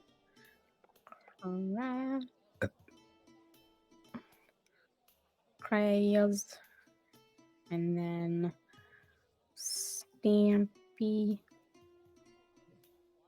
And that's- as we get close, but before we officially start fighting, may I activate my tattoo? Sure. Okay, cool. Were you the one that had 2 tattoos? Now I only got one. I think the sun has 2. Yeah, narratively yes, but there's no like actual like it's not a magical item. Cool. So as you guys start making your way, one in the trees, everybody else kind of stealthing around.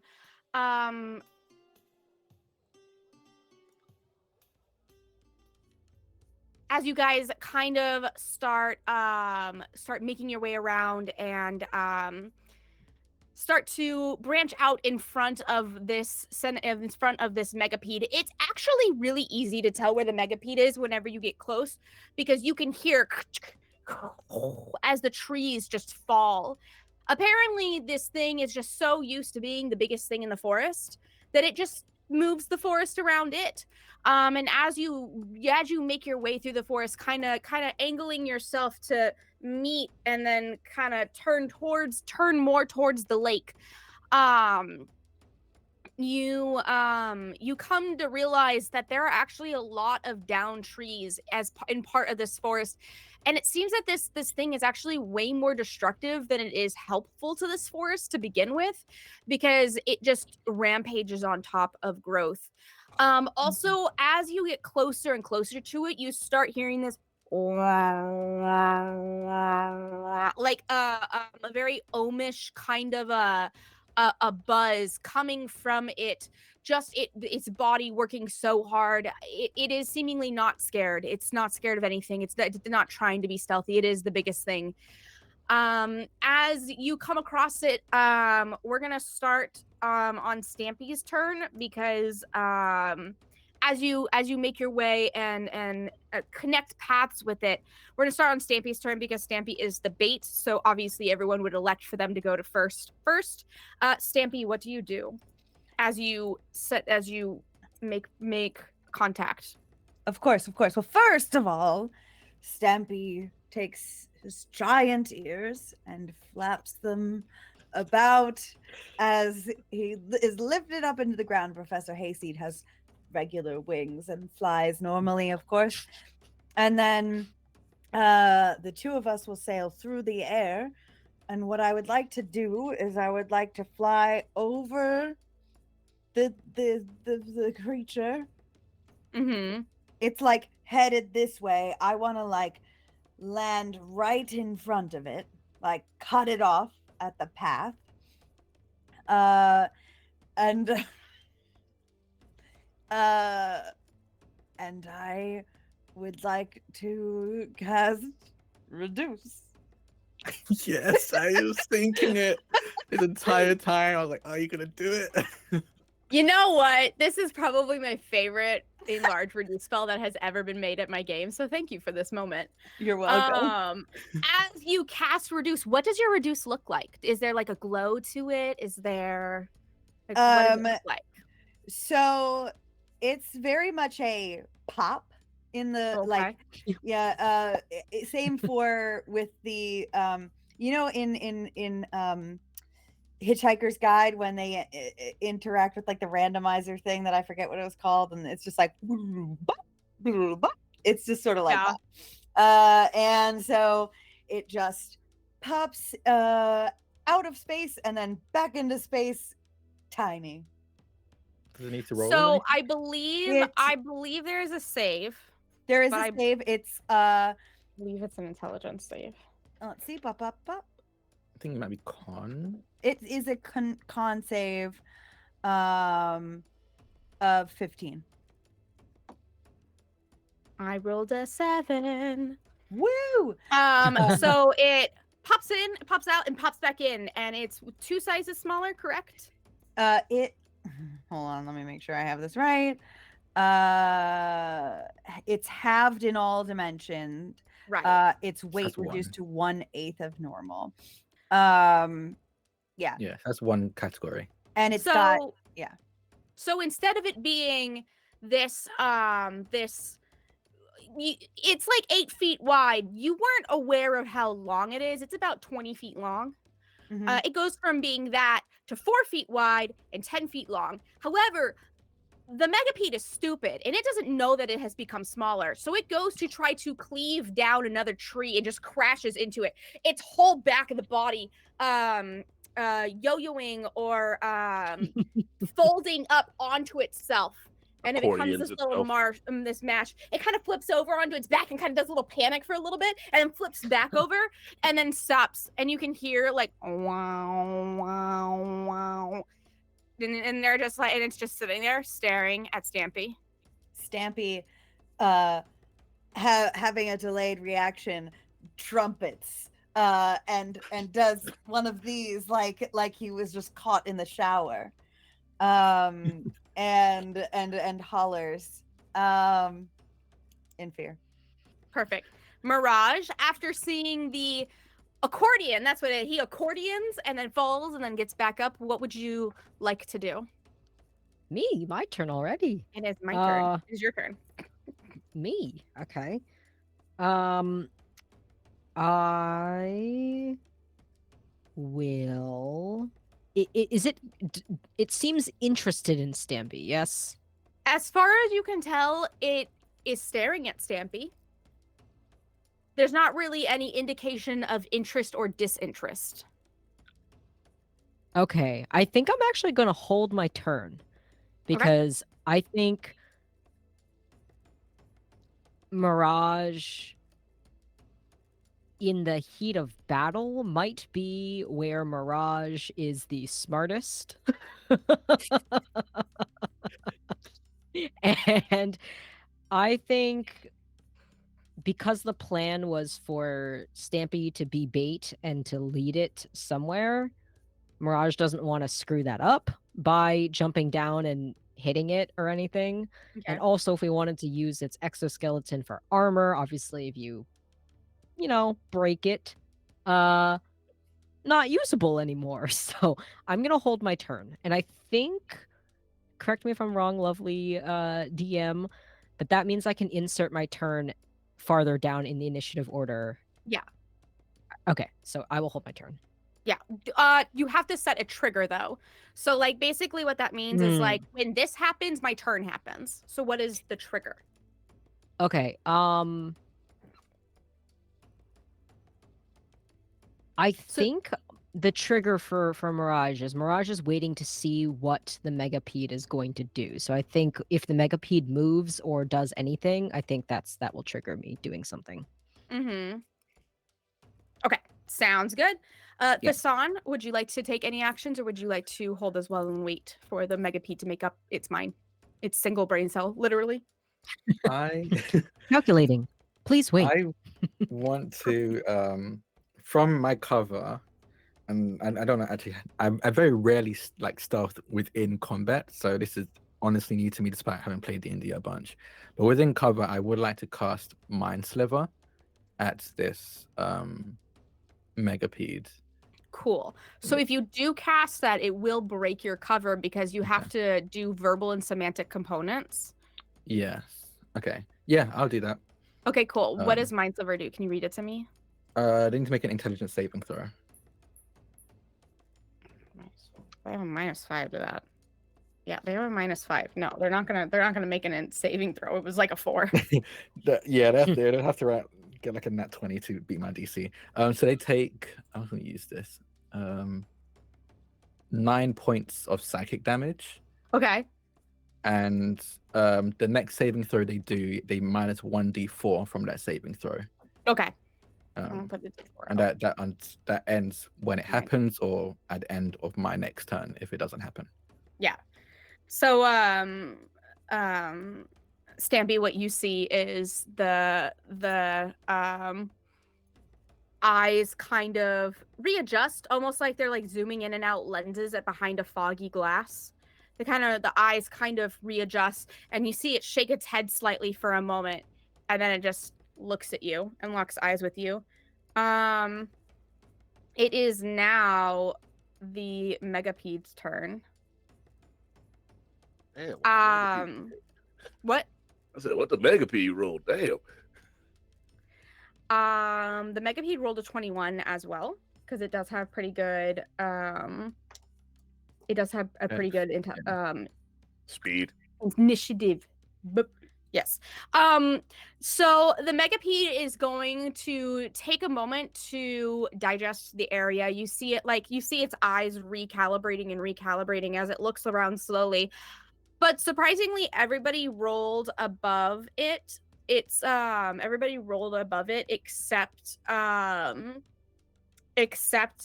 Stampy for its passive perception. So it's just gonna lock eyes on Stampy, and you see that a component of its mouth kind of opens up because it sees you, and just drool starts coming out of its mouth. It just kind of starts drooling, and it is going to go ahead and advance towards you. How far away from it are you?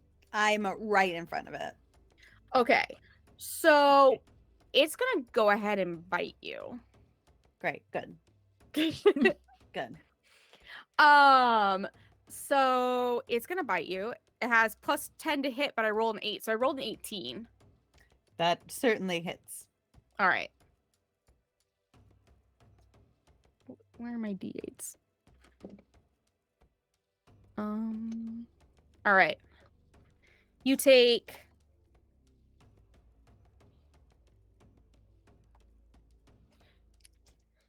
13 points of damage as it sinks its incisors into like one of your arms.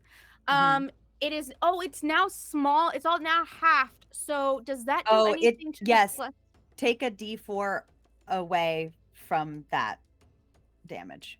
A D8, one of the dice? A D4. No, like, so the total amount, 1D4 less than that. Hey, how much of that damage goes to Professor Hasty? None. I am an evil DM and I will kill your pets. No. Professor Hayseed is flying up in the sky. I believe I said 14, and so you will take 10. Got it. You take 10 points of damage as it sinks its little mandibles into you. And you do feel it inject something in you, like poison, and that's the kind of the thing that hurts. That's the thing that really that sears the pain, but it doesn't necessarily feel like it's going to do anything long term. Like it's not flowing through you now. Kraz, it is your turn. If we're not running straight, just to avoid the running straight up on it portion, I will follow suit with the San and trying to attack it via a spell. I don't mind if it breaks my stealth. What should I do? What should I try to do? Nope, that doesn't. No, that one won't work because that implies that there's more than one thing. Sorry. Okay, I'm gonna do dissonant whispers. Okay. I'm gonna cast a second level dissonant whispers. It has to make a wisdom saving throw. 10. It rolled a 10. I think I'm putting these dice in dice jail. Okay. 10. Let me roll the damage then.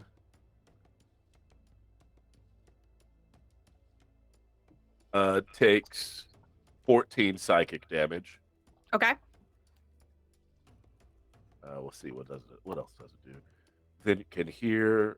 You whisper a discordant melody that only one creature of your choice within range can hear. Racking it with terrible pain, the target must make a wisdom saving throw.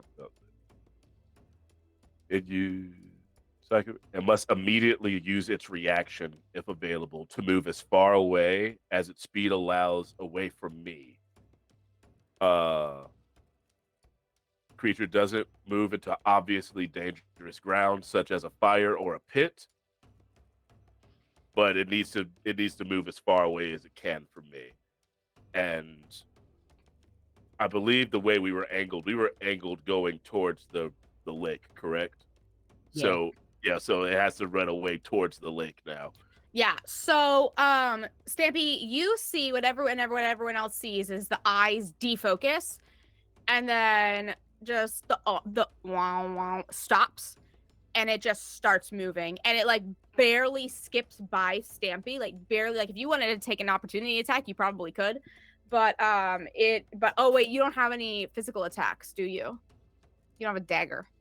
I mean, you can I always have use a- an unarmed if you want all your stuff. I have a quarterstaff. Yeah.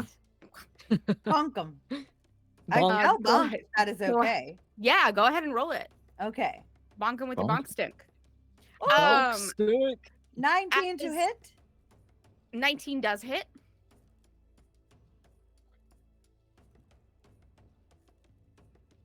Which one is it? I don't know what you mean. Okay. 5 bludgeoning. All right. As you get your bonk stick underneath some of the carapace and get good into the fleshy bits, he takes off, and he is taking off in the direction of the lake. Did you have something you want to say, Mirage? Yes. My turn has been triggered since it's done something, and I would like to has. go. Go ahead. And then it will be s- Stampy's turn. Yee. So I want to just be following it. I have a move speed of 40 feet. Perfect. And I'm willing to take a penalty to that because I'm in the trees. But hopefully I can keep up with it. And I would like to, as it takes off, I actually think I'm going to drop down out of the trees so that I can just run behind it. And almost like I'm trying to herd it like a shepherd would. As Mirage like jumps out of the tree, does a like roll to soften the landing, just takes off running. We watch again as Mirage's tattoo begins glowing, and their staff with all of its geometric wooden patterns begins glowing. And using the staff, I think there's some cool like acrobatics thing where I can use a staff to like do like a vault flip kind of, I don't know. Yeah, It looks cool. Yeah, it looks cool. If I can get 15 feet behind it, where Mhm. I'm keeping pace but 15 feet behind, Yeah. Mirage is going to use the staff to just like basically hit its backside, its butt, to get it to Mhm. keep running. To try and get it. So I'm Yeah. gonna whap whap hit it twice with my quarterstaff two-handed. Alright. And before I do that, actually, because I forgot to say this, before I do that, I want to bonus action cast Hex on it. Okay. And I'm going to give it disadvantage on strength. I think that would make sense. So disadvantage on strength, and that gives me an extra damage. Okay, so the first one is a 25 to hit. The second one is, I can't do math, 20? Yes, yes. Not natural 20 to hit. Yeah. Both hit? Okay, cool. Then here's a bunch of damage. Hold on. Please hold.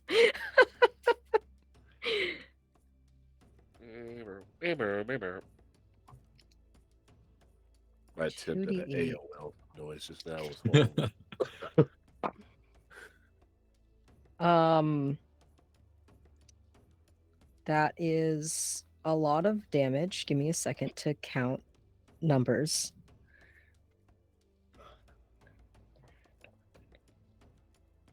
I mean, you love to hear it. Yeah. You love to hear it, you hate to count it.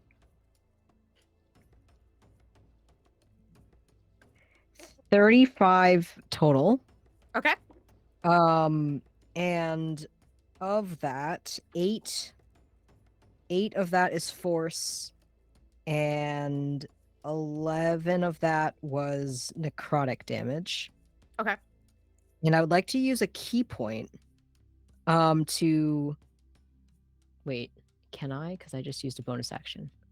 Key points you can use for free if you're using a Mhm. stunning strike. Yes, Mhm. I I want mean, to that's use what you're stunning doing it, yeah. strike. Yeah. Yes, I'd that's like to free use now. stunning strike on it. Actually, I don't, because I wanted to keep moving, so I'm not going to do that. Because never mind. So it's taking 58 damage so far.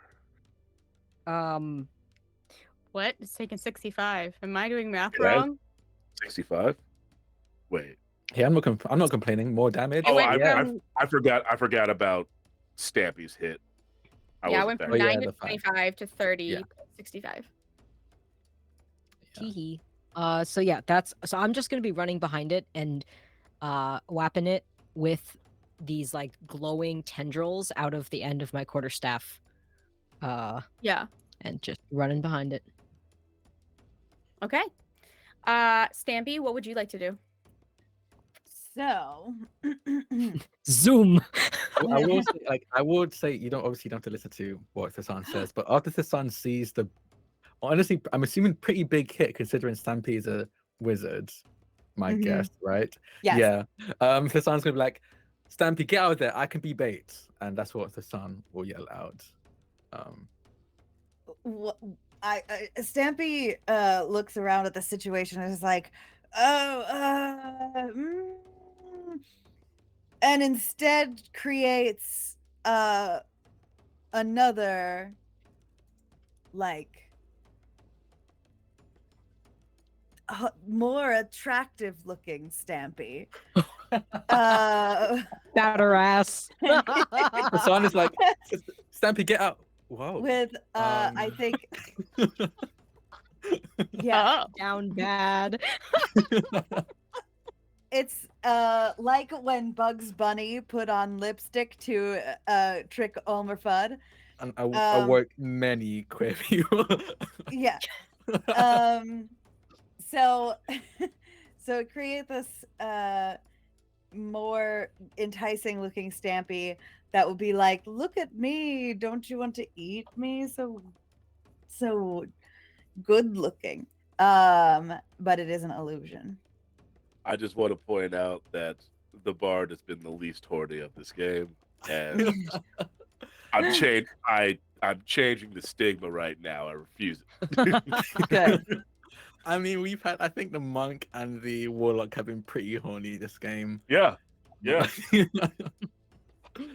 It hasn't been me. It's just been Kraz taking notes and being like, all right, that was a choice. Yep. So this would have to make an intelligence check against my 15 to buy into this, to not buy into this. And it has disadvantage on all checks right now, doesn't it? No, just strength. No, just strength. And I strength.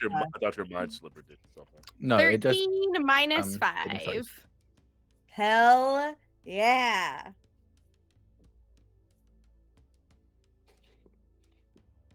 Not the brightest bulb. That's my turn then. All right. So as you create this Stampy 2.0, right in front of it, I'm guessing. Yeah. It kind of at this point is so now does that spell allow you to move the illusion, so like keep it, or like will it just bull right through it? Oh. What did you use? Because major No, image. it can't move. No, it can't move. Okay, so it sees the image and it is so freaked out and confused by Mirage punching it in the butt. And it's just like, what is hitting me? I don't like this. It's like in fear mode. It's like in the fight or flight mode, and it just like bowls right past it. And like it is beelining. Beelining. Okay, I think at this point we will go ahead and go out of combat phase. So whoever wants to act can act. Okay. I will run up ahead, try and get in front of it and keep it at very least keep its attention on me. And what is your speed? 30. You 30. cannot keep up with it. Oh, even if I don't use my action as well. I mean, I guess like. Oh, if dash. you don't use your action as well, yeah, you can keep up with it. Yeah, I would dash. To like just keep basically full sprint. Use my movement and normal dash to run. Oh no, because it's full sprint too. No, you wouldn't be able to. Oh, okay. Because I want to make sure it stays on track. Am I fast enough to keep up with it? If my You move speed's are. 40? Okay. You are. Speedy. Maybe, so if I see this on starting to trail, wait, I can do a thing. Hold on. Wait. What is this? Step of the Wind. I can spend a key point to dash as a bonus action, and then my jump distance is doubled. Can I do something cool? Can you let me do something cool? Okay, so I see this on is being overtaken by this, and knowing that I can run as fast or faster than? As fast. It's 40 feet as well. Fast. Oh, okay, cool. Can I use a key point to... So I'm using my move, I'm dashing, and then I'm bonus action dashing to get ahead of it. But because it says my jump distance is doubled, can I do something cool and like vault over it so I can like get ahead of it? Okay, cool. Please describe how you vault over it. I see it like gaining on this on, and Mirage just through our mind link, because I think I'm still trying to keep its attention like up there and not on like, oh, what's that sound behind me? Mirage will say, "Don't worry, my love, I got it." And I'm going to just vault over it, and I think it's like that whole like anime slow-mo, like as I like flip over it, I like throw you a wink on, and then I keep running. Amazing. And then now I'm bait, so I will just be running. All right, so you're just gonna run straight into the lake? Well, actually, I think as I'm running, Mirage to Stampy and the rest of the crew is just yelling, "Are we doing the lake plan, or did we change that?" I think we're doing the lake plan. Lake plan sounds very good. All right. And then yes, I will run into the lake. I don't think I'm the monk high enough that I can run on water, because I'm pretty sure that's something monks can do at some point. You have a key point? I do. Because you could jump over the lake. Ooh. You should jump. I'm just saying, like, you could jump over the lake, and it could be really cool. Be very monkey. Ha. I do have... Wait, I'm looking for it. A quick question I do want to ask, though. Because I was at least initially in front of it and it caught up. Does it barrel through me? Does it go around me? Yeah, basically, like, it went around you at this point because it's in such a fear mode. Yeah, okay. Okay, so I'm just gonna run into the lake. And once I'm, like, in... Because I'm assuming I will just normally jump, like, take a running jump as if I'm doing long jump track or whatever. Yeah. Like just jump into the lake to get it to follow me. And then I'll like keep swimming just to make sure that it's like going into the lake. And once it does, I would like to just use Misty Step, which I think I have like once a day. So I just cast Misty Step on myself, and there's like black smoke in a wisp, and then Yeah. you just watch as it like floats over the lake, and then I reappear next to Thisson, and I think like Mirage is doing one of these. I'm like soaking wet, but I'm like So as you barrel face first into the lake, it is barreling face first with you, and whenever you take its jump, you go up, it goes down, and it actually sinks in the lake, which is why it can't survive the lake. The carapace is too heavy, it sinks in water. So it actually walks along the floor of the lake until it starts writhing and trying to come up, but it's too heavy to come up, and its arms aren't built to make it swim. Its arms aren't built to do this, and it just wriggles and wriggles in the water until you see this bubble of air come up, and it is still. And I think around this is around the time Kraz actually walks up because he wasn't about to start running. He just I'm good out here. I did my part. I did my part. So, did it work? I'm assuming it worked while staring at the lake. Yeah, it seems like it worked. Stampy, could you hold your concentration on that spell for a bit longer? Oh yes, of course. Okay, perfect. And I'm gonna like take my shirt off, very seductively, and then dive in. Can I come with you? Can I I mean, he wants That's for later. stop with them. He definitely wants to stop with them. So if they want to, but I want to make it abundantly clear, the way he takes his shirt off is so inefficient, but it's just so that it's sexy. And I think that's like, I think it's a point where you can't tell if he's doing it on purpose or if that's literally the only way he knows how to take his shirt off. And yeah, he dives in. Amazing.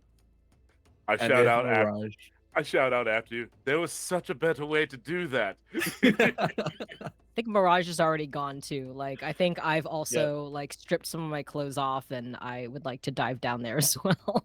Yeah, as you guys dive down, the water actually smells interesting.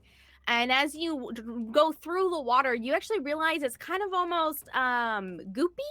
Like it's Ooh. water. Like it's a liquid, and it's not hurting you. It's not doing anything wrong, but it's definitely not like H2O. It's something else. But you can see at the bottom of the lake, there's actually several different versions of this same animal that are in separate timestamps of decaying. It seems like the Zodar, the Doar do this a lot. Like this seems to be their plan of attack whenever they can't get somebody else to do it. And you do see down at the bottom of the lake, the carapace is still, everything is still, it's not that deep. It's only like 15 feet deep. It's really not that deep. But unfortunately in this viscous liquid, the megapede just can't get out. I'm gonna with its still reduced, I want to try and pick it up. I'm gonna heft it up. As a Goliath, I can carry one size larger than my size, and That's true. I think now that it's reduced, it's large. Or I don't know what the category is at this moment. I believe now that it's reduced, it's large. So yeah, you can pick it up. Yeah, so with the help of Mirage, if they I'm here to help, but I think I'm mostly here just to look hot because I'm not very strong. My strength is only slightly above average. So I'm here for the mental mind link to give you sexy encouragement and to look hot while doing so. Yeah. I'm helping. Yeah. Yes. I would also like to just skywrite a message in the sky that the monster has been defeated. Okay. Yes. By the time we've got two good uses of sky right now. Yeah. by the time Assad and Mirage come back up, because it was more of a just in case I have to go save them. when you come back up, my boots are off and my shirt is off. Yeah. Yes. So you just see these gold dragonborn abs, like he's got like a 16 pack. Jesus Like, Christ. Oh, hello. You definitely see like the sun, like it's definitely like again, just so unnecessary. This one is definitely on purpose, but it, like walks out the lake slow motion, like Baywatch style. No, with, literally. yeah, Literally. yeah, like clears his takes his hat off his face, with the megapede on his shoulder. But then he definitely takes like a double take when he sees the Kraz abs and goes, "Nice." Some people step in the darkness. I just start singing Baywatch. Afraid to step into the land. And Mirage is just behind the San, because I'm helping you carry it. So I think I've got like the butt, kind of like Yeah. maybe probably above my head at this because I'm much shorter than you. And I also like I think all three of us breached the water at the same. There's glitter and the sunlight the sun streaming reflects off this through the weird hair liquid. flip. Oh yeah. It slowly And, turns to the beach ball scene. The volleyball yeah, scene yeah, from- yeah. All right, I think Baywatch Clap is where on the we should leave it, and then in Yeah. 2 weeks we'll rip up the carapace and make our way to Inforium. Hell Yeah. yeah. Ah, Flying fast, beat its ass in the water. can we do a group? Is there like a group high five before we fade to black? Fade Yeah, to high credits? five in Wait, are we the not? freeze Do we frames. not sell ourselves? Selfless pug. Oh no, Oh, this was yeah. this was still in game. Oh, this is in character. No, Oh, in game. In game. In-game high five. In game, like freeze frame high five. It's the end of the Street Fighter movie. We all pose for no reason as an explosion Yeah. happens. Yes. I'm exactly. so happy that you guys liked my jokes with Mr. Puffin. It was great. It was It was that was honestly really great. good. Because like he would Mirage like was the having whole fun. the whole thing is that he's like baiting people to like call him adorable so that he can use it against them. Yeah. He's just like, baiting people, and so that's why the ogre was like, "Don't do it. It's a trick." It's a trap. It's a trap. All right. Well, I guess I will go first. Hi, my name is Aelxbomb. I'm misspelled, of course, because I am incredibly dyslexic. Speaking of dyslexia, the thing that I want to shout out is 1 month from now, on the 21st, I will be releasing my first child into the world, which is Alex's Bombastic Oddities. It is a dungeon master or a game master. It's system agnostic. It is a game master kind of help book for everything that I wish that I had whenever I was a game master. That is reading accessible. I just actually got back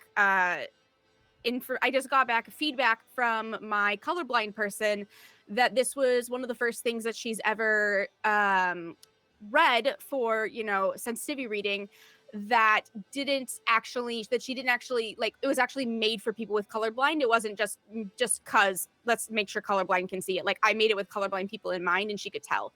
It wasn't muddy. So yeah, it's going to be it is system agnostic. So it's going to be February 21st. That is whenever the Kickstarter launches. If you want to, in the doobly-doo down below or in the chat, there is a sign up. There's a sign up for a MailChimp, which is the mailing list to know whenever it goes live. So yeah, that's me, and that's what I have to sell. Besides that, I do TikTok and I do Twitch. That's me. Who wants to go next? I can go next. Hi, I'm Drac or Draconics. Today I played Thasan, the Goliath warlock who is, I don't know, constantly horny, I guess. I don't know. You can find me on Twitter at Draconics. That's DRAKONIQUES. I stream all over the place, so honestly, just follow me there is the best way to figure out what I'm doing any given moment. I think the only thing I will plug is that tomorrow I'm going to be in 2 games. One over on Cantrip. Yeah, 2 games back to back. Cantrip Breakers. I'm going to be in a D&D campaign called Cantrip Breakers and be guesting for the next couple of episodes. That's happening at I believe 11 p.m. Pacific. I should probably check before I lie to all of you. That sounds Um, really late for everyone. If it's 11 p.m. Pacific, that's 11, 12, 1. That's 2 a.m. Eastern. Whoa.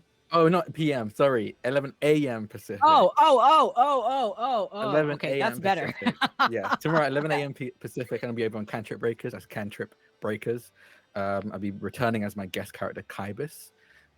Right after that, at 3:30, no, at 5:30 p.m. Pacific, I am over on Kingmakers in a homebrew campaign called Kingmakers. We left off at one hell of a cliffhanger, and I've got some very fun costume changes for this episode because of it.